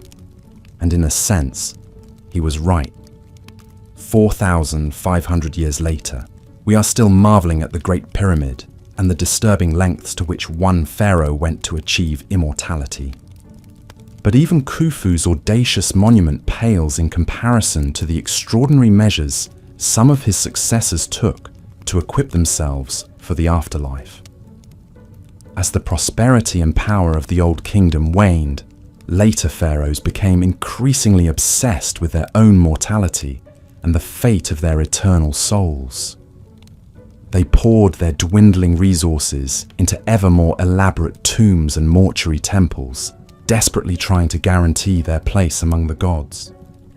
This desperate quest for immortality reached its macabre apex with the practice of retainer sacrifice, the burial of servants alongside the pharaoh to attend him in the afterlife.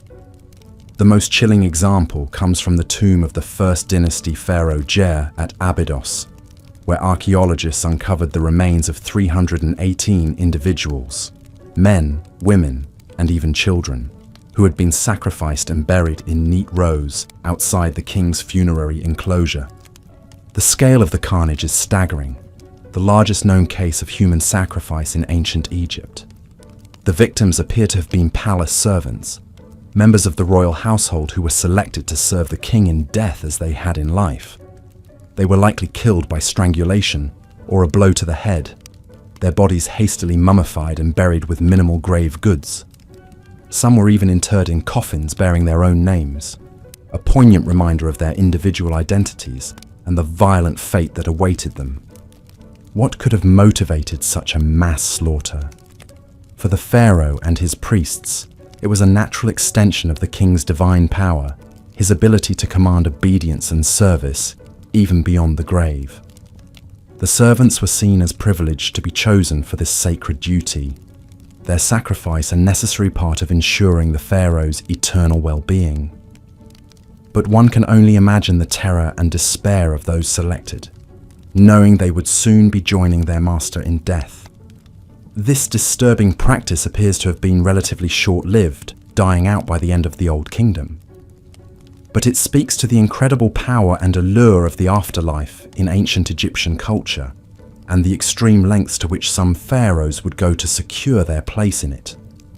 The idea of an eternal existence beyond death, where the pharaoh would reign supreme among the gods, was so intoxicating that it justified even the most horrific acts of violence and sacrifice. And it wasn't just human servants who. As the centuries passed, ancient Egypt's New Kingdom period gave way to the Late Period, a time of foreign invasions and rule by outside powers. The Libyans, Nubians, Assyrians and Persians all took their turn at the helm, wresting control of Egypt from native pharaohs.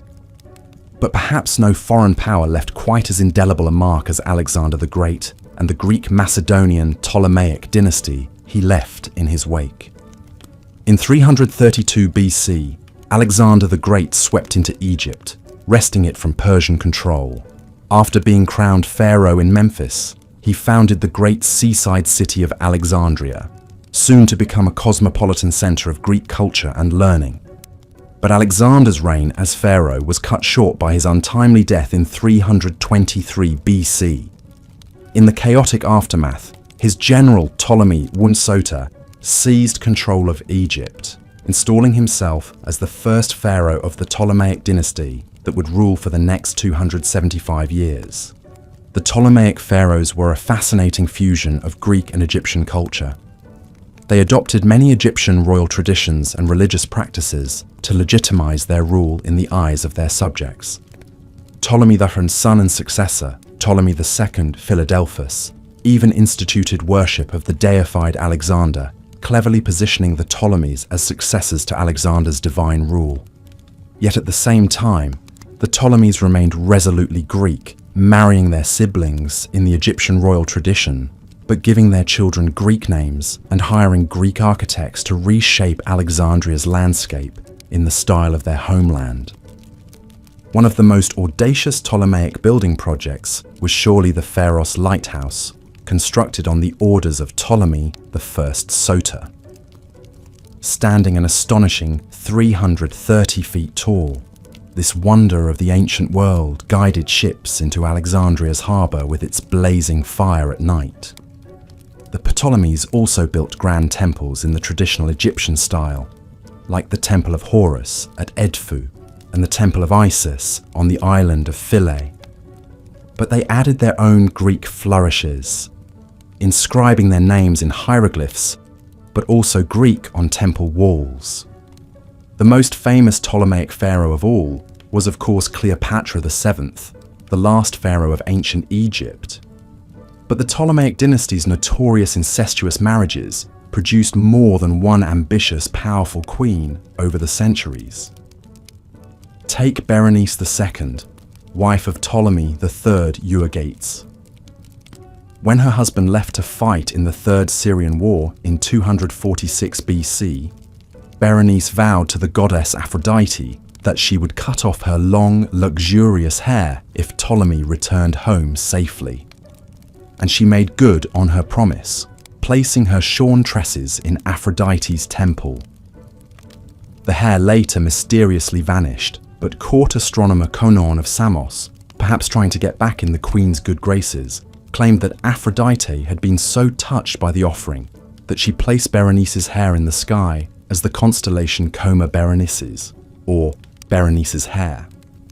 The Ptolemaic pharaohs were also no strangers to court intrigues and power struggles. One of the most dramatic examples came after the death of Ptolemy IV in 204 BC. His young son Ptolemy V, not even 6 years old, was next in line for the throne. But the boy king's regents, Agathocles and Sosibius, weren't about to give up their influence and power. They did the unthinkable, having the young pharaoh's mother, Arsinoe, murdered to secure their own positions. The common people, who had loved Queen Arsinoe, were outraged when they got wind of the sordid plot. They besieged the royal palace, dragging Agathocles and his family out and lynching them in the street. The grisly scene was a stark reminder that while the Ptolemaic pharaohs styled themselves as god kings, they were all too human and vulnerable to the wrath of their subjects. The Ptolemaic era was a time when much of the ancient Egyptian culture and religion we know today was compiled and recorded for posterity. The Ptolemies were great patrons of the arts, sciences, and literature. It was at the Great Library of Alexandria that Manetho, an Egyptian priest and historian, wrote his Egyptiaca. This 3-volume work, now largely lost, compiled the first comprehensive list of Egyptian pharaohs and divided their reigns into 30 dynasties. The framework we still use to parse ancient Egyptian chronology today, and it was under the Ptolemies that the Egyptian priest scribe Hor of Sebennytos penned a fascinating papyrus that has come to be known as the Dream Book. This enigmatic text lists nearly 200 different dreams and their supposed meanings. Some are rather mundane, like dreaming of eating figs, indicating the dreamer will come into money. But others are more sinister omens, like dreaming of being burned alive, signaling great danger ahead. The Ptolemaic dynasty ended with the tragic demise of its most famous queen, Cleopatra VII, in 30 BC.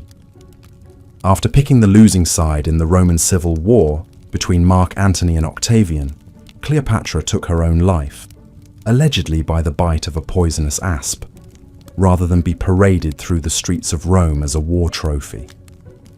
With Cleopatra's death, the long line of divine pharaohs finally came to a close, and Egypt became a province of the Roman Empire. But the 3,000-year legacy the pharaohs left behind still endures. Every magnificent monument, every golden tomb treasure, every tall tale recorded on temple walls or papyrus scrolls has kept their larger-than-life stories alive.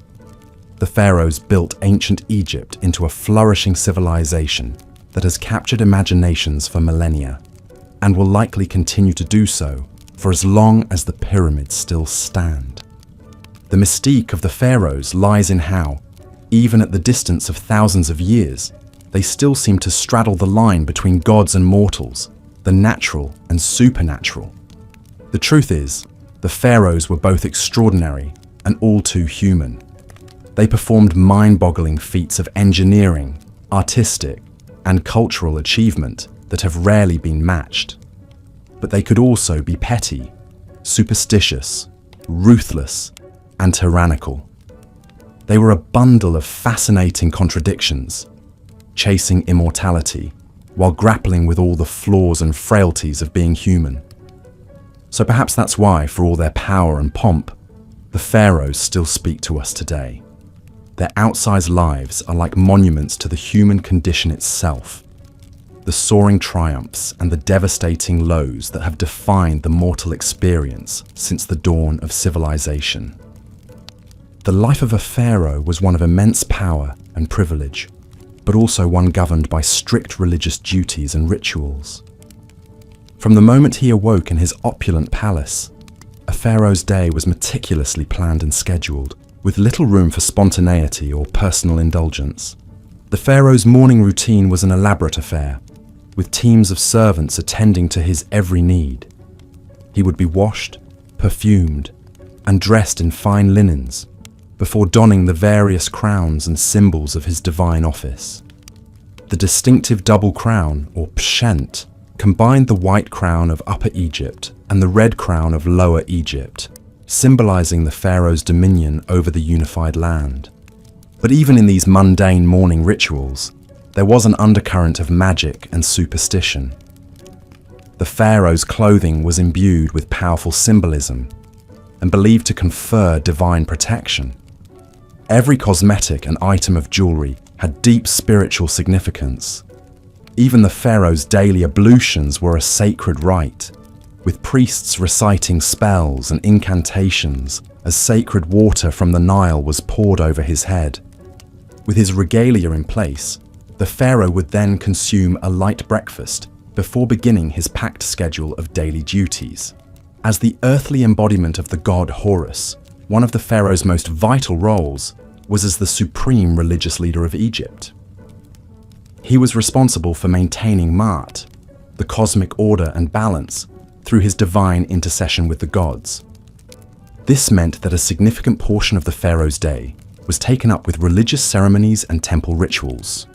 He would make offerings to the gods, perform libations, and recite the necessary incantations to ensure the continued favor of the divine realm.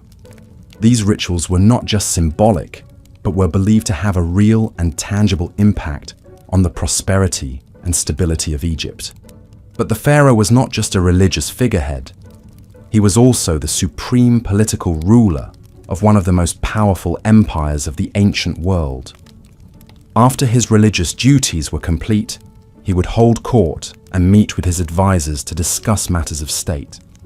The pharaoh had the final say on all issues of law, taxation, trade, and foreign policy.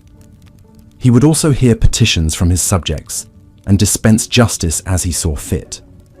The concept of Ma'at extended to social order as well as cosmic balance, and the pharaoh was the ultimate arbiter of this earthly harmony. His word was quite literally law, and his judgments were considered infallible and incontestable. However, even with all of these weighty responsibilities, the pharaoh still had time for leisure and pursuits befitting his exalted status. He might go hunting in the lush marshes along the Nile, or enjoy a sumptuous banquet with his courtiers and foreign dignitaries. Some pharaohs, like Amenhotep II, were known for their athletic prowess and would showcase their skills in archery or chariot racing. But even in these moments of relaxation, the pharaoh was never truly at ease. His life was governed by a strict code of behavior and a constant awareness of his divine role. Every action, every word, every decision was freighted with meaning and consequence. And beneath the surface of this gilded existence lurked a darker undercurrent of superstition, magic, and brutality. The pharaoh may have been the most powerful man in Egypt, but he was also the most vulnerable to the capricious whims of the gods and the machinations of his enemies. Jealous rivals, both within the royal family and among the nobility, constantly plotted and schemed to overthrow him. Sorcerers and magicians employed curses and hexes to bring about his downfall. Even the common people, though they revered the pharaoh as a living god, could turn against him if they felt he had failed in his divine duties. To protect against these myriad threats, both real and supernatural, the pharaoh relied on a complex web of magic and ritual. He wore amulets and talismans imbued with protective spells, and his food and drink were tested for poison by trusted servants. His palace was warded against evil spirits, and his bedchamber was guarded by the most loyal and fearsome of his warriors. But even with all of these precautions, the life of a pharaoh was a precarious one. The annals of Egyptian history are filled with the stories of pharaohs who met untimely and often gruesome ends, from assassination and warfare to disease and dark sorcery. In the end, the pharaoh was as much a prisoner of his divine role as he was its beneficiary. For all of his power and privilege, he was ultimately a slave to the crushing weight of tradition, superstition, and the unyielding expectations of his gods and his people. The life of a pharaoh was indeed a gilded cage, opulent and glittering on the outside, but constricting and suffocating within. And yet, for all of its dangers and drawbacks, the allure of the pharaonic crown was an irresistible one. The chance to wield such godlike power, to shape the course of an empire, to have one's name etched into eternity, these were temptations that few could resist. And so the cycle continued, from one pharaoh to the next, each one striving to outdo his predecessors in grandeur and glory, even as the shadow of mortality and the fickle favor of the gods loomed ever larger. Such was the burden and the blessing of the pharaohs, the god-kings of ancient Egypt, whose lives and legacies continue to fascinate and enthrall us to this day. But the pharaonic crown was a heavy one, both literally and figuratively.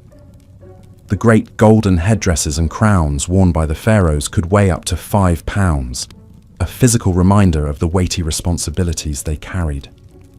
And for all of their divine status and earthly power, the pharaohs were still mortal men, subject to the same fears, frailties, and vices as any other.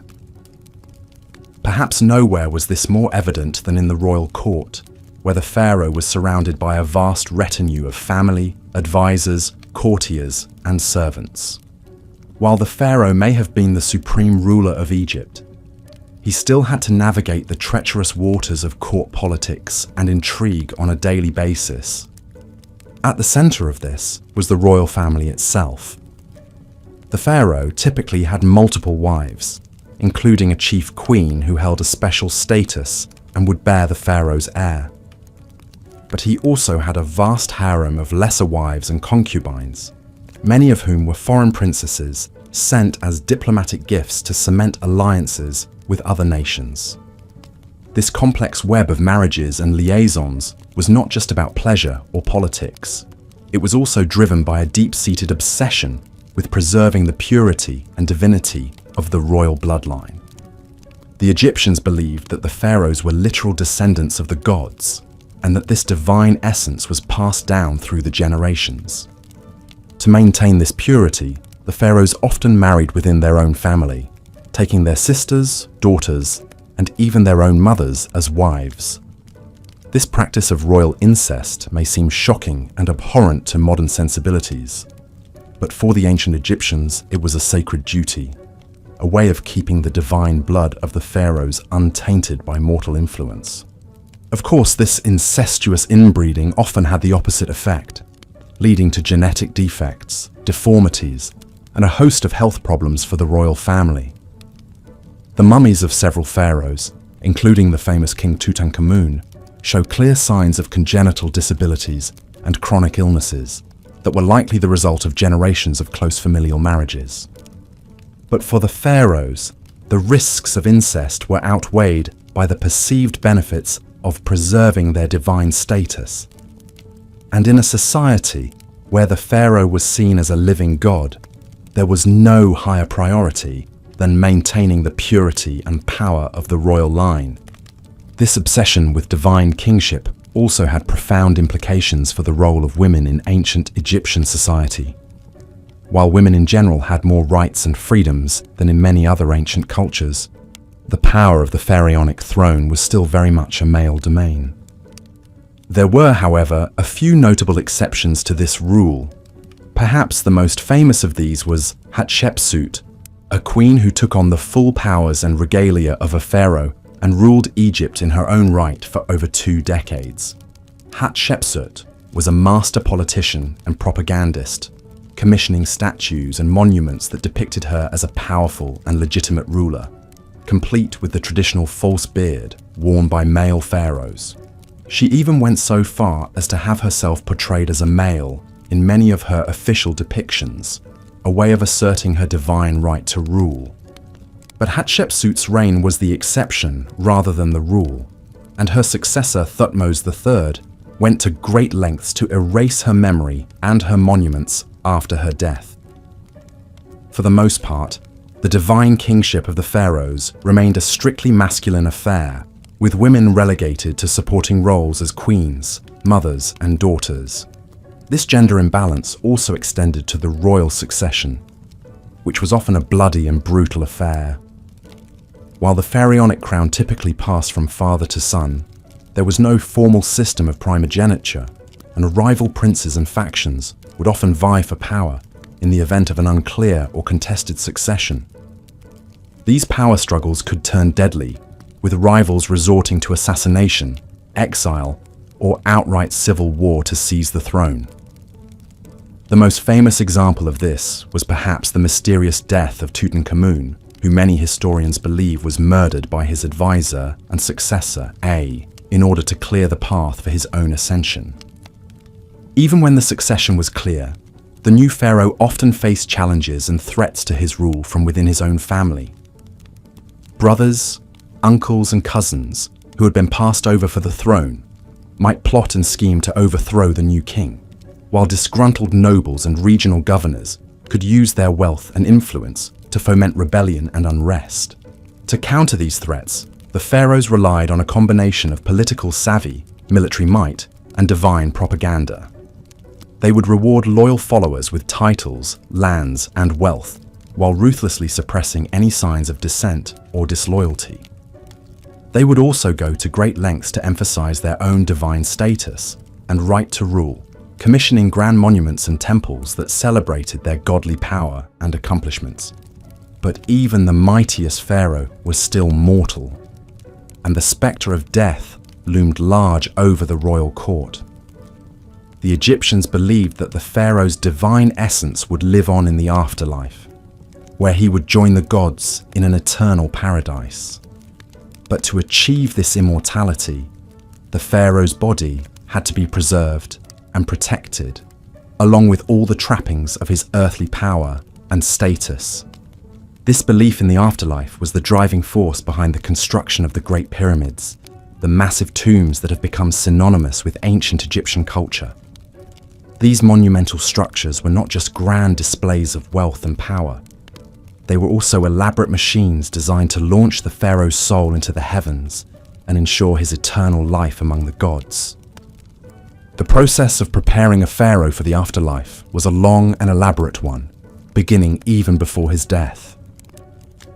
As soon as a new pharaoh took the throne, work would begin on his tomb and mortuary temple, which could take decades to complete. The pharaoh would be intimately involved in the planning and design of these structures, choosing the location, the layout, and the decorative program that would adorn the walls. At the same time, the pharaoh would begin accumulating the vast array of grave goods and treasures that would accompany him into the afterlife.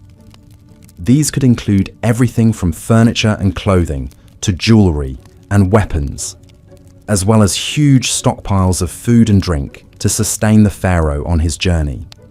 But perhaps the most vital component of the pharaoh's afterlife preparations was the process of mummification, which would transform his mortal body into an eternal vessel for his divine spirit. This was a long and complex process that could take up to 70 days to complete, involving the removal of internal organs, the desiccation of the body with natron salts, and the careful wrapping of the corpse in layers of linen bandages. The mummification process was overseen by a special class of priests, known as the embalmers, who worked in secret and were considered to be in direct contact with the gods. They would recite special prayers and incantations at each stage of the process, imbuing the mummy with magical spells and protections that would ensure its safe passage into the afterlife. Once the mummy was complete, it would be placed inside a series of nested coffins, each one more elaborate and expensive than the last. The outermost coffin would often be made of solid gold and adorned with intricate carvings and inlays, a fitting vessel for the divine remains of the pharaoh. The mummy and its coffins would then be transported in a grand procession to the pharaoh's tomb, where they would be sealed away in a hidden burial chamber, along with all of the pharaoh's grave goods and treasures. The tomb itself would be filled with even more offerings and artifacts, as well as elaborate frescoes and carvings depicting the pharaoh's journey into the afterlife. But even with all of these elaborate preparations, the pharaohs were not content to leave their eternal fate to chance. Many of them became obsessed with the construction of their tombs, pouring vast resources and manpower into the building of ever more elaborate monuments to their own divinity. The most famous example of this is, of course, the Great Pyramid of Giza, built by the pharaoh Khufu around 2550 BCE. This massive structure, which stood over 480 feet tall and contained more than 2 million blocks of limestone, was the tallest man-made structure in the world for over 3,800 years. The construction of the Great Pyramid was a monumental undertaking that required the labor of thousands of workers over the course of decades. The logistics of the project were staggering, involving the quarrying, transportation, and precise placement of millions of tons of stone, all without the benefit of modern machinery or technology. But for Khufu, the pyramid was more than just a feat of engineering. It was a symbol of his divine power and a guarantee of his eternal life. The pyramid was designed to align with the stars, with shafts pointing towards the constellations of Orion and Sirius, which the Egyptians believed to be the celestial homes of the gods Osiris and Isis. Inside the pyramid, Khufu's mummy would have been placed in a granite sarcophagus in the heart of the structure, surrounded by treasure and protected by a complex system of passages, chambers, and booby traps designed to thwart would-be tomb robbers. But even with all of these precautions, the pharaohs' tombs were not immune to the depredations of thieves and vandals. Over the centuries, many of the great pyramids and tombs were broken into and looted, their treasures stolen, and their mummies desecrated. This was a fate that befell even the most famous of the pharaohs, including Tutankhamun, whose tomb was discovered largely intact in 1922, but had still been entered and robbed at least twice in antiquity. The pharaoh's obsession with the afterlife, it seems, was matched only by the greed and determination of those who sought to plunder their eternal resting places. But the pharaoh's preparations for the afterlife were not limited to their own tombs and treasures. In a practice that seems shocking and horrifying to modern sensibilities, some pharaohs were buried along with servants, courtiers, and even pets, all of whom were sacrificed in order to accompany their master into the afterlife. The most extreme example of this practice was found in the tomb of the first dynasty pharaoh Jer at Abydos. where archaeologists discovered the remains of 318 individuals who had been sacrificed and buried alongside the pharaoh. These included servants, guards, and even women and children, some of whom showed signs of strangulation or blunt force trauma. This practice of human sacrifice was not limited to the early dynasties either. The tomb of the 12th dynasty pharaoh Amenemhat III at Hawara contained the remains of at least 5 young women who had been sacrificed and buried with the pharaoh, along with a menagerie of animals, including a monkey, a dog, and several ducks. Even more bizarre was the discovery of tens of thousands of human hair wigs in the tomb of the 18th dynasty pharaoh Amenhotep II. These wigs, which were made from the hair of young girls and women, were apparently intended to provide the pharaoh with a ready supply of fresh hair in the afterlife, a symbol of his eternal youth and virility.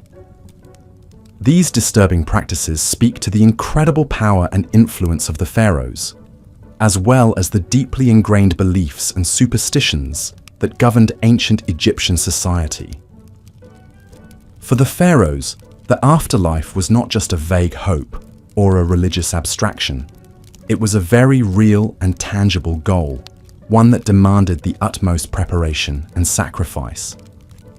But as Egyptian society evolved and changed over the centuries, so too did the practices surrounding the pharaohs' burials.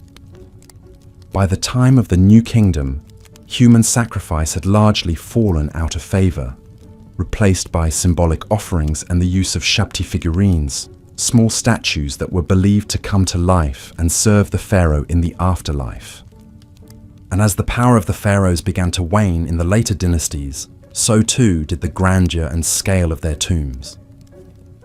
The last of the Great Pyramid builders was the 12th dynasty pharaoh Amenemhat III, and by the time of the New Kingdom, the Pharaohs. As we've seen, the lives of the pharaohs were a complex tapestry woven from the threads of divine power, mortal excess, and an unshakable fixation on the afterlife. But perhaps no pharaoh embodies these themes quite as vividly as Ramses II, also known as Ramses the Great. Born around 1303 BCE, Ramses was the third pharaoh of the 19th dynasty, and he would go on to become the most celebrated and most prolific builder in all of ancient Egyptian history.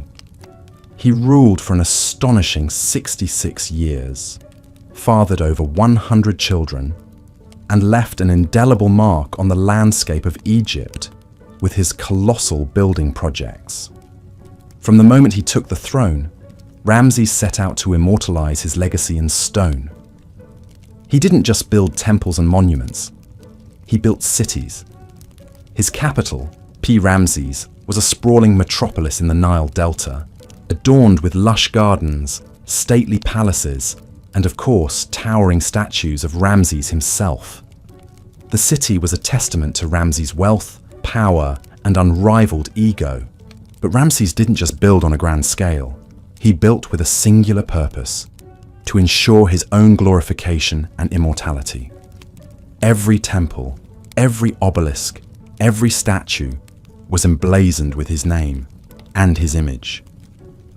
He even went so far as to carve his own likeness into existing monuments, often over the names of previous pharaohs. In Ramses' world, there was room for only one god on earth, and that god was Ramses. Of course, all this self-aggrandizement didn't come cheap. Ramses' building projects required vast amounts of labor and resources, much of it carried out by slaves and prisoners of war. The lives of these workers were hard and often short, spent toiling in the blistering heat of the desert sun. But to Ramses, their suffering was a small price to pay for the glory of his eternal legacy. And what a legacy it was! From the magnificent temples of Abu Simbel to the sprawling complex of Karnak, Ramses left his mark on nearly every corner of Egypt.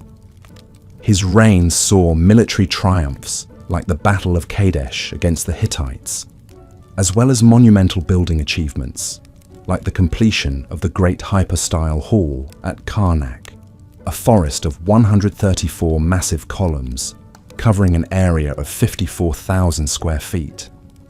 But perhaps Ramses' most enduring legacy is the very fact that we know so much about him at all.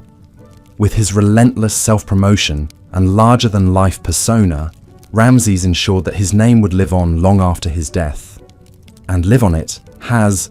Ramses remains one of the most famous and recognizable figures from the ancient world, a towering symbol of the power and majesty of the pharaohs. Of course, not all pharaohs were as successful in their quest for immortality as Ramses. Take, for example, the curious case of Akhenaten, the so-called heretic king who ruled during the 18th dynasty. Akhenaten is best known for his radical religious reforms, in which he abandoned the traditional pantheon of Egyptian gods in favor of a single deity, the Aten, represented by the solar disk. Akhenaten's devotion to the Aten was all-consuming. He built a new capital city, Akhetaten, dedicated solely to the worship of his one true god. He changed his name from Amenhotep IV to Akhenaten, meaning devoted to Aten. He even altered the traditional style of Egyptian art, eschewing the rigid, formalized depictions of pharaohs and gods in favor of a more naturalistic, almost androgynous style. But Akhenaten's religious revolution was short-lived. After his death, his successors quickly abandoned Akhetaten and returned to the old gods, going so far as to deface and dismantle Akhenaten's monuments and temples. His name was struck from the records, his legacy all but erased. In the end, Akhenaten's single-minded devotion to his god led not to immortality, but to obscurity. And then there's the sad story of Tutankhamun, better known to us as King Tut. Tutankhamun is perhaps the most famous pharaoh of all time, thanks in large part to the stunning discovery of his intact tomb in 1922. But the life of this young king was marked by tragedy from the very start. Tutankhamun was born into a royal family in crisis. His father was none other than Akhenaten, and his mother was likely Akhenaten's own sister. Inbreeding was not uncommon among the Egyptian royalty, who believed that keeping the royal bloodline pure was essential to maintaining their divine status. But it also led to a host of genetic problems, including the congenital defects that plagued Tutankhamun throughout his short life.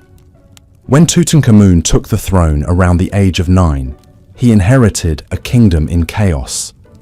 Akhenaten's religious reforms had alienated the powerful priesthood and destabilized the country. Tutankhamun's advisors, including the Vizier I and the General Horemheb, set about restoring the old order, reopening the temples, and re-establishing the cult of Amun. But Tutankhamun himself was a frail and sickly child, beset by a host of physical ailments. He suffered from a cleft palate, a clubbed foot, and a severe overbite. He walked with a cane and may have even suffered from a rare genetic disorder called Klippel-Feil syndrome, which causes the fusion of the vertebrae in the neck. Despite his physical limitations, Tutankhamun did his best to fulfill his duties as pharaoh. He oversaw the restoration of the old temples and commissioned new building projects, including his own tomb in the Valley of the Kings. But his reign was cut tragically short. Tutankhamun died around the age of 19, possibly from an infection caused by a broken leg. The story of Tutankhamun is a poignant reminder of the human frailty that lurked behind the facade of divine power. For all their wealth and influence, the pharaohs were still mortal men, subject to the same flaws and weaknesses as the rest of us.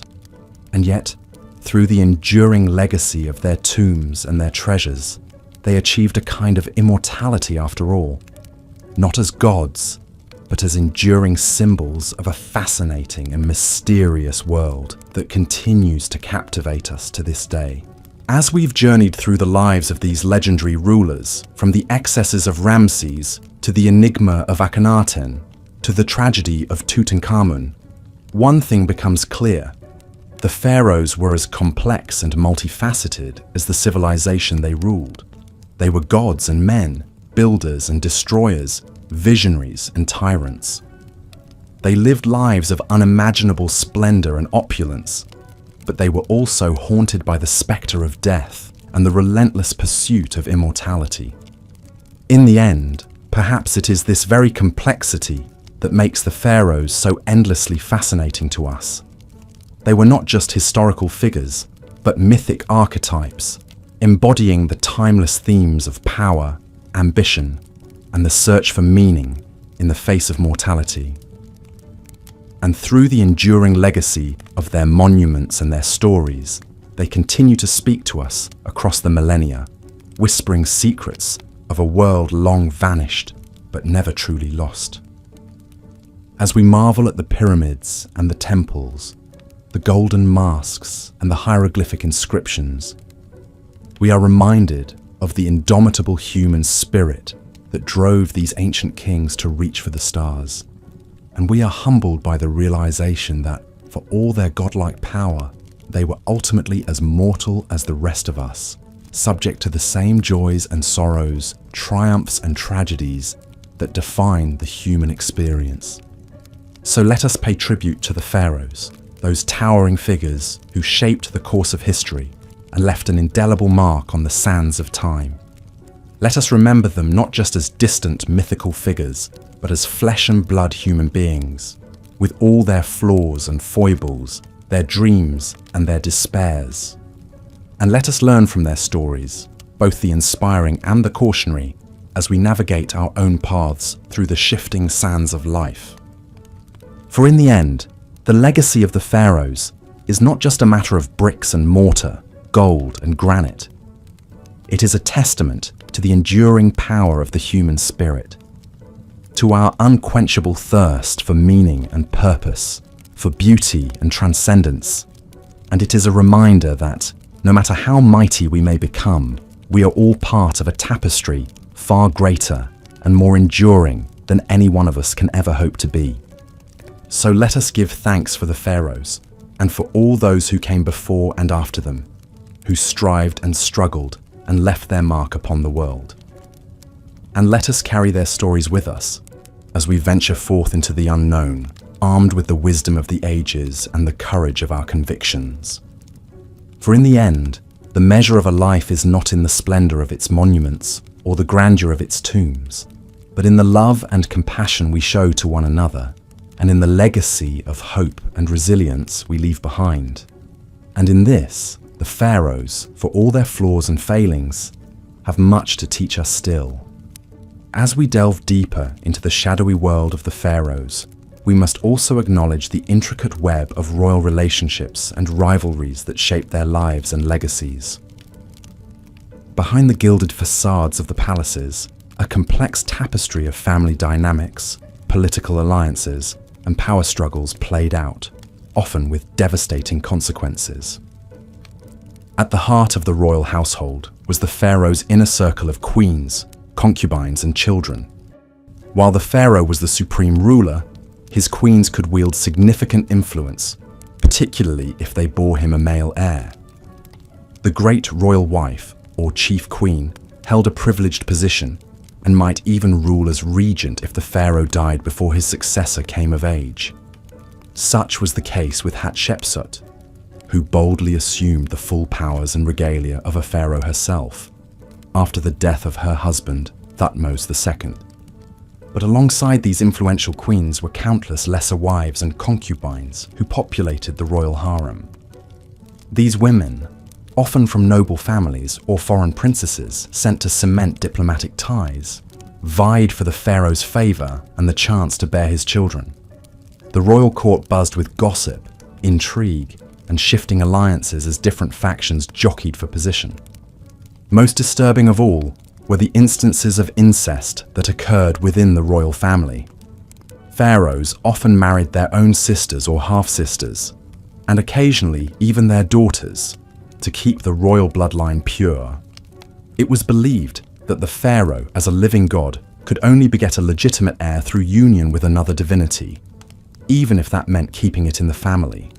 This practice may have contributed to genetic disorders and abnormalities in some royal offspring. Of course, not all royal siblings married each other. Some rivalries between princes and princesses burned red hot, exploding into murderous power grabs. Take, for example, the suspected plot by Ramses III's secondary wife Tiye to assassinate the pharaoh and install her own son, Pentawere, on the throne instead of the chosen Crown Prince Ramses IV. Ancient papyrus court records paint a chilling picture of a harem conspiracy that ended in convictions and executions. Even the legendary Cleopatra VII, last of the Ptolemaic dynasty, was no stranger to ruthless family rivalries. She allegedly had her own younger sister Arsinoe IV murdered to solidify her claim to the throne.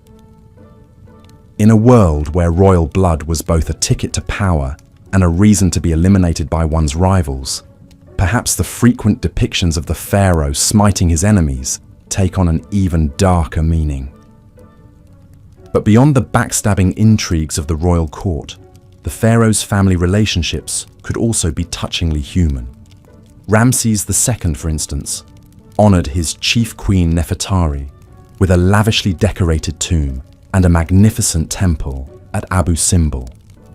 And even the oft-vilified Akhenaten, who upended Egyptian religion and art during his reign, is shown in tender scenes with his wife Nefertiti and their daughters. In the end, perhaps these familial bonds offered a bit of solace and sanity in the gilded cage of the royal palace. But make no mistake, being a pharaoh's relative was a double-edged sword that could cut short even the most regal life. From the incestuous unions to the cutthroat rivalries, the twisted family trees of the pharaohs bore strange and often poisonous fruit. The royal family was the most exclusive club in ancient Egypt, and possibly the most dangerous. As we turn now to examine the pharaoh's exalted role as a living god on earth, keep in mind the tangled human relationships that lurked beneath that lofty, divine surface. The pharaoh may have been the sun around which the Egyptian universe revolved, but the gravity of family and political forces also yanked him in unpredictable directions, even as he strove to maintain cosmic order and harmony. In the worldview of the ancient Egyptians, the pharaoh was no mere mortal ruler. He, or in rare cases she, was a living god, the divine embodiment of the falcon-headed sky god, Horus on earth. As the intermediary between the heavenly realm of the gods and the earthly domain of humans, the pharaoh played a vital role in maintaining Ma'at, the cosmic order, balance, and justice that held chaos at bay. This concept of divine kingship elevated the pharaoh to a superhuman status and imbued his every action with cosmic significance. From the moment of his coronation, when he assumed the double crown of Upper and Lower Egypt, the pharaoh ceased to be fully human and became a conduit for divine power. His word was law, his decrees were the will of the gods, and his very being was sacrosanct. One of the most visible manifestations of the pharaoh's divinity were the sprawling temple complexes that dotted the land. These weren't just places of worship, they were the earthly mansions of the gods, where the pharaoh performed sacred rituals to maintain the vital link between the human and divine spheres. The grandest of these temples, like the Karnak complex in Thebes or the Luxor temple downstream, were cities unto themselves, bustling with priests, craftsmen, and servants, all dedicated to serving the pharaoh god.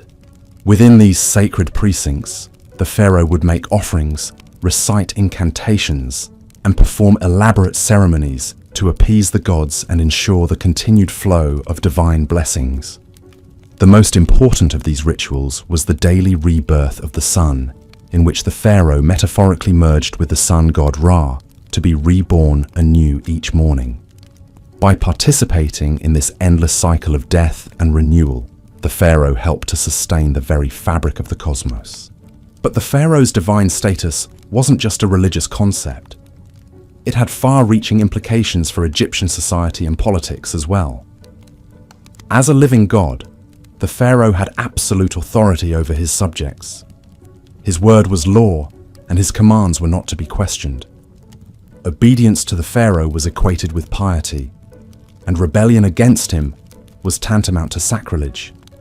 This godlike power could be intoxicating, and some pharaohs took their divine status to disturbing extremes. Perhaps the most notorious example was Amenhotep IV, better known as Akhenaten, who upended centuries of Egyptian religious tradition by proclaiming the sun disk Aten as the one true god and himself as its sole prophet. In a burst of religious fervor, Akhenaten ordered the names and images of other gods to be erased, closed their temples, and even moved the capital to a remote desert site he called Akhenaten, or Horizon of the Aten. While Akhenaten's religious revolution was short-lived, it showcased the immense power and influence a pharaoh could wield as a divine ruler. The fact that he could single-handedly overturn the entire pantheon of Egyptian gods and impose a new state religion by sheer force of will speaks volumes about the pharaoh's godlike authority. But even in less tumultuous times, the pharaoh's divinity set him apart from the rest of Egyptian society. He was a remote, awe-inspiring figure, rarely seen in public outside of carefully stage-managed appearances. His subjects approached him with a mixture of reverence and terror, prostrating themselves in his presence and averting their eyes from his divine radiance. Even his courtiers and officials had to tread carefully, lest they overstep their bounds and incur his godly wrath. In a very real sense, the pharaoh was the linchpin that held the entire edifice of ancient Egyptian civilization together. As long as he performed his divine duties and maintained Ma'at, the cosmic order, all was well. But if he faltered or failed in his responsibilities, it could spell disaster for the whole land. A weak or ineffectual pharaoh could lead to chaos, famine, and invasion, while a tyrannical or impious one risked offending the gods and bringing down divine retribution.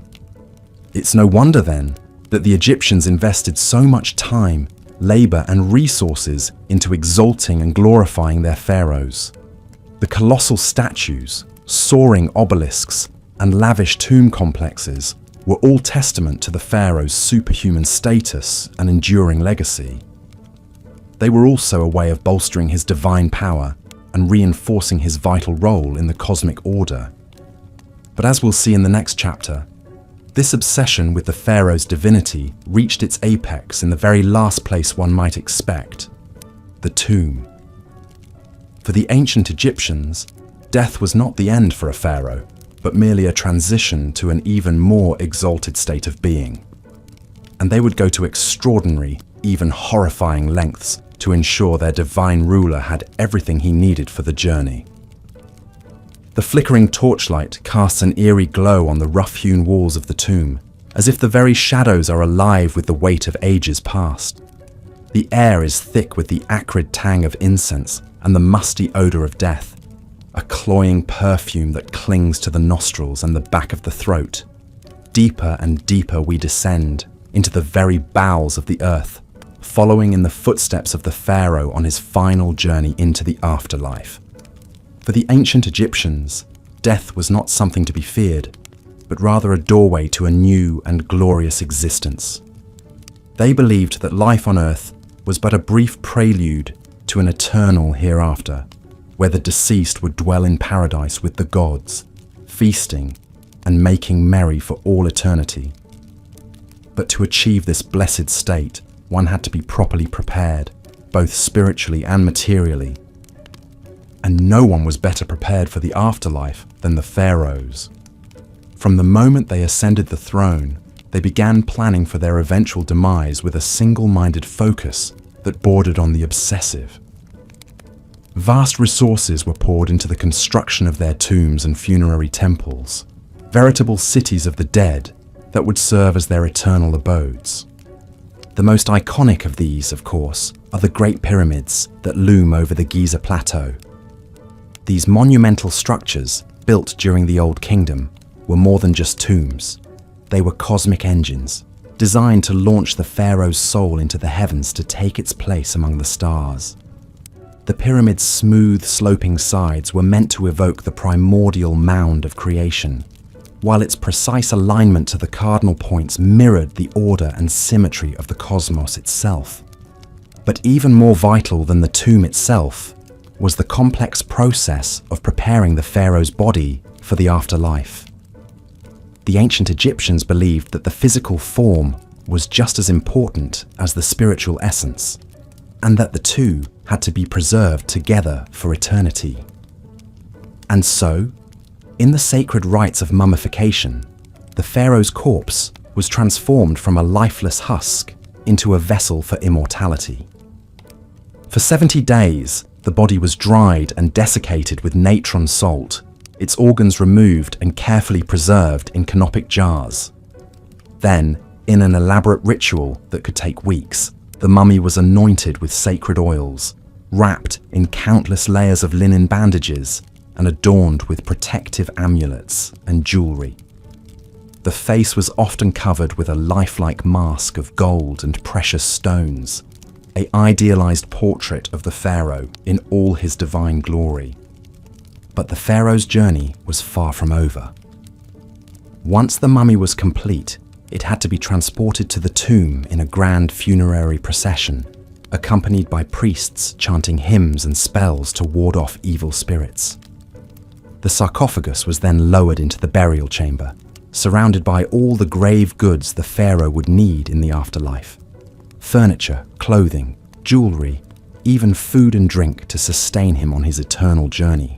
And here is where the pharaoh's preparations took a darker, more disturbing turn. For some rulers, it wasn't enough to be buried with mere objects. They wanted to be accompanied by actual living servants, ready to attend to their every whim in the hereafter.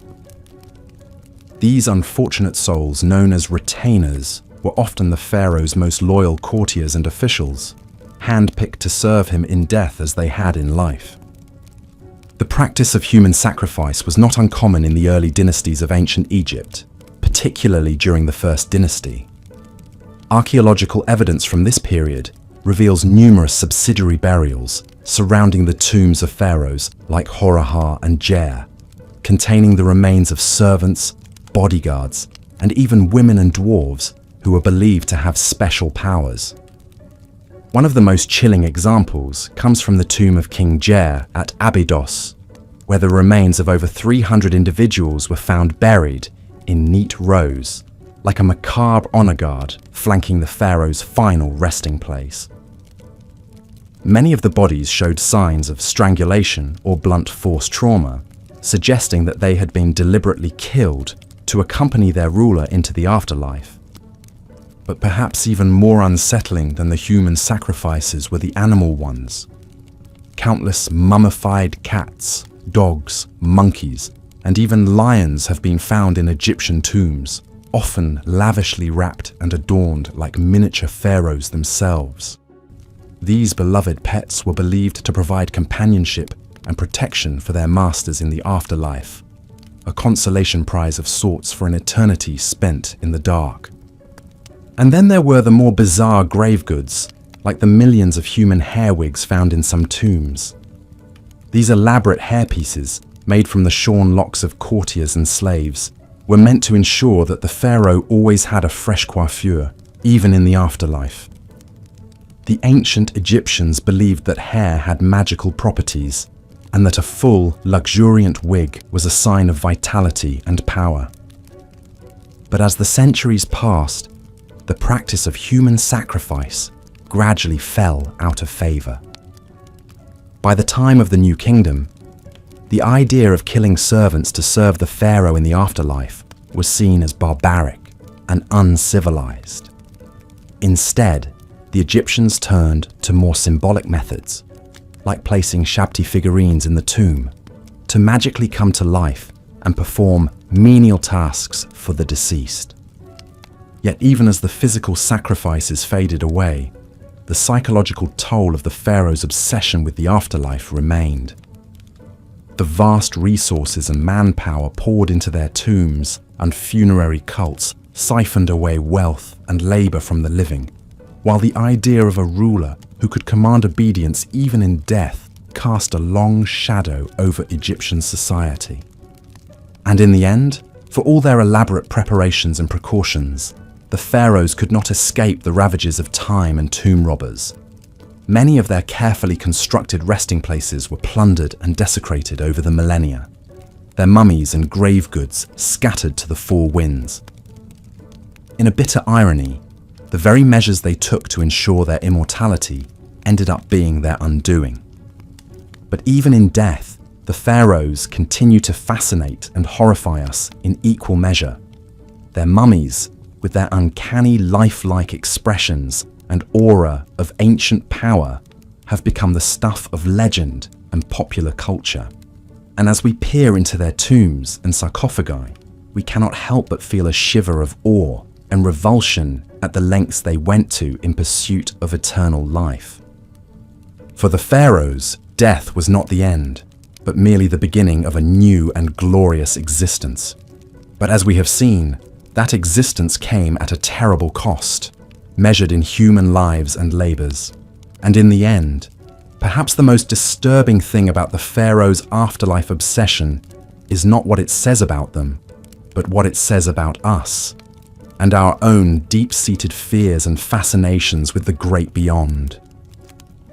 As we emerge from the Stygian depths of the pharaohs' tombs, blinking in the harsh light of the modern day, we cannot help but feel a sense of vertigo, a disorientation at the vast gulf of time and culture that separates us from these ancient god-kings.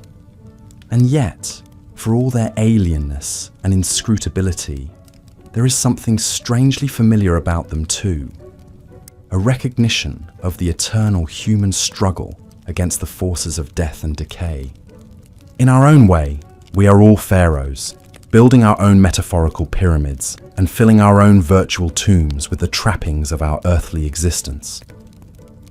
We may not command armies of servants or erect colossal monuments to our own divinity, but we are all engaged in the same basic quest for meaning and immortality in the face of the void.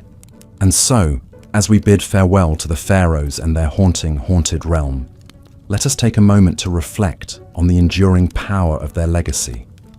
For all their flaws and foibles, these ancient rulers left an indelible mark on human history and the human imagination, one that continues to resonate down through the ages. In the end, perhaps the most fitting tribute to the pharaohs is not the gold and grandeur of their tombs, but the simple fact that we are still talking about them, still trying to unravel the mysteries of their lives and deaths, thousands of years after they walked the earth. In a way, they have achieved the very thing they sought so desperately in life, a kind of immortality, a persistence in memory and myth that transcends the bounds of time and space. And so, let us raise a metaphorical glass to the pharaohs, those strange and terrible demigods who ruled over the sands of Egypt so long ago. May they rest in peace, secure in the knowledge that their names and deeds will never be forgotten, as long as there are those who seek to peer into the shadows of the past and grapple with the eternal questions of life, death, and what lies beyond. As we've seen, the pharaohs of ancient Egypt lived lives of luxury, power, and religious devotion unparalleled in the ancient world. But for all their godlike status and opulence, one disquieting fact remained. Even the great pharaohs could not escape the inevitability of death. And it was their obsessive preparations for the afterlife that would come to dominate much of their time, resources, and labor during their reigns. The Egyptian preoccupation with death and what lay beyond stemmed from their belief in an eternal afterlife. They envisioned a paradise where they would continue to live as they had on earth, engaging in the same daily routines and pastimes. But to achieve this immortality, great pains had to be taken to preserve the body and provide all the necessities the deceased pharaoh would need. This is where the famous Egyptian practice of mummification comes in. The elaborate process could take up to 70 days and involved removing internal organs, drying out the body with natron salt, and wrapping it in layers of linen. Performed by skilled embalmers, mummification was a vital step to ensure the pharaoh's body would remain intact for the afterlife. But a well-preserved mummy wasn't enough. the eternal pharaoh would also need food, clothing, furniture, jewelry, and entertainment to sustain and occupy them. Enter the grave goods. Tombs were packed with all manner of worldly possessions, from basic necessities to intricate works of art. The famous golden death mask of Tutankhamun is just one example of the literal treasures the pharaohs took with them. Even more important than the mummy and grave goods, however, was the tomb itself. The ancient Egyptians believed that to enter the afterlife, the pharaoh's spirit had to have a place to return to and recognize as home. This is why they expended such effort to create indestructible, impenetrable tombs filled with everything the deceased would need. We've marveled at the pyramids of Giza, but they are only the beginning when it comes to the pharaonic obsession with monumental tomb building. In the Valley of the Kings near Thebes, later pharaohs abandoned the conspicuous pyramids and instead carved their tombs deep into the mountains. These sprawling, rocky tunnel systems were designed to foil grave robbers and protect the pharaoh's spirit for all of eternity. Some pharaohs, though, took their quest for a secure and luxurious afterlife to even greater and more disturbing extremes. The tomb of King Jer from the First Dynasty was found to contain the remains of 318 men and women who had apparently been sacrificed upon his death. These retainer sacrifices were a grim practice where servants, officials, and possibly even family members gave their lives to continue serving the pharaoh in the afterlife. Thankfully, by the time of the New Kingdom, human sacrifice for the pharaoh's afterlife had fallen out of practice. But that didn't stop some from making other bizarre arrangements. Amenhotep II was found buried with millions of human hair wigs, while Ramses II was interred with his beloved pet cat. Even in death, it seems, the pharaohs were loath to give up the extravagant trappings of their divine earthly existence. Of course, for all their painstaking plans and precautions, many pharaonic tombs were looted over the centuries. The fabulous treasures of Tutankhamun's tomb only survived because it was lost and forgotten. But that doesn't take away from the fascinating and, yes, disturbing lengths the pharaohs went to in their quest to cheat death and ensure their immortality. Their tombs, mummies, and the priceless relics interred with them have given us an unparalleled glimpse into one of history's most captivating and enduring cultures. And the mummies of the mighty pharaohs are still yielding their secrets today thanks to modern archaeological science. CT scans and DNA testing are allowing us to virtually unwrap these ancient kings and queens and peer into their lives and lineages like never before. In a way, then, the pharaohs did succeed in securing their immortality, if not quite in the way they intended. Their mortal remains and belongings continue to enthrall and educate us thousands of years later. And as we unravel more mysteries of their world, we come that much closer to understanding the lives and minds of these legendary rulers who held sway over the Nile and still command our imaginations today. But no study of the pharaohs would be complete without also acknowledging some of the most famous and infamous individuals to wear the double crown of Upper and Lower Egypt. Legendary names like Ramses the Great, the indomitable Hatshepsut, the sun-worshipping iconoclast Akhenaten, and the bewitching Cleopatra still conjure vivid images and have come to define our popular conceptions of Egyptian royalty. Ramses II, or Ramses the Great, was a king of the 19th dynasty and one of Egypt's most celebrated builders.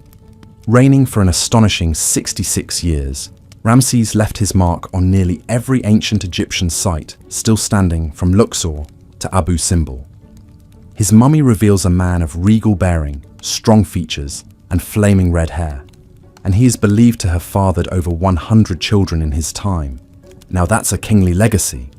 And speaking of a royal family tree, one cannot forget the 18th dynasty pharaoh Akhenaten and his legendary wife Nefertiti.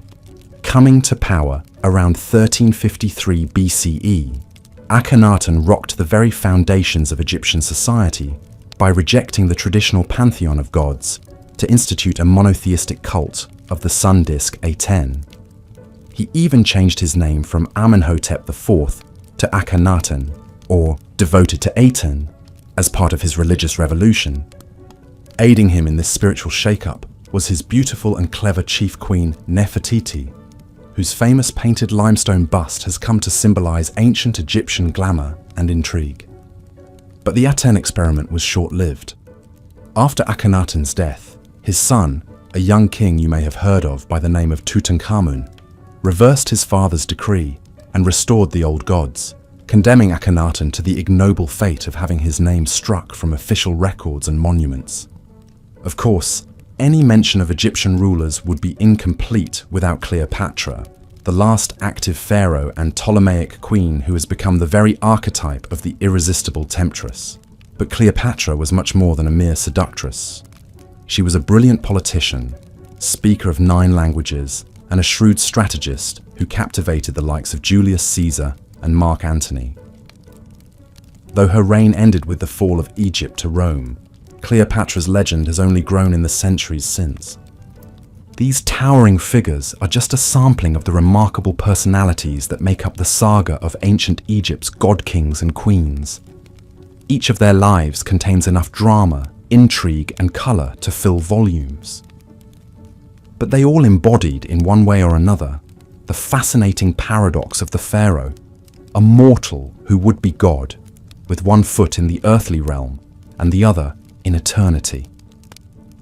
It's this captivating duality, as well as the haunting remnants of their glittering world, that continue to enthrall us and draw us back to ancient Egypt time and again. The mighty pharaohs reigned over a sophisticated civilization for some 3,000 years, shaping our notions of absolute power and leaving behind some of the most formidable monuments ever constructed. But in the end, like all of us, they too were mortal, and no amount of gold or godhood could shield them from the fate that awaits us all. Within their tombs, temples, and mummies, they left tantalizing hints of their larger-than-life existence, shot through with the universal human hopes and fears we can all recognize. And that, perhaps, is their greatest legacy of all, the eternal reminder that even the most exalted among us desire nothing more than to be remembered. As we close this chapter on the lives of the pharaohs, take a moment to reflect on all we've uncovered, the sacred and the profane, the awe-inspiring and the unsettling. These ancient god-kings have much to teach us still about power, belief, legacy, and the enduring fascination of a long-lost world we are only beginning to understand. The mighty pharaohs, in all their dazzling, dramatic, and disturbing glory, will never cease to captivate us, inviting us to unravel the mysteries of their age and our own. And the inquiring mind will always heed the call to wade deeper into the past, where these legendary rulers await with their eternal secrets. As we've seen, the ancient Egyptian pharaohs lived lives of incredible power and privilege, but also darkness and brutality. From their opulent palaces to their obsessive preparations for the afterlife, these divine rulers shaped every aspect of their kingdom's culture, religion, and history. Even today, thousands of years later, the pharaohs continue to captivate us with their larger-than-life personalities, their monumental building projects, and the enduring mysteries they left behind. New discoveries and advanced scientific techniques are allowing us to unravel their secrets like never before. From the familial relationships revealed by DNA testing of mummies to the complex trade networks traced through isotope analysis. Yet the more we learn about the pharaohs, the more we realize how much we still don't know. What was the true nature of their relationships with their queens and children? How did they really wield their immense power behind closed palace doors? What did they believe would await them in the afterlife they spent so much time and effort preparing for? These questions may never be fully answered, but that's part of what keeps us so endlessly fascinated by these towering figures of history.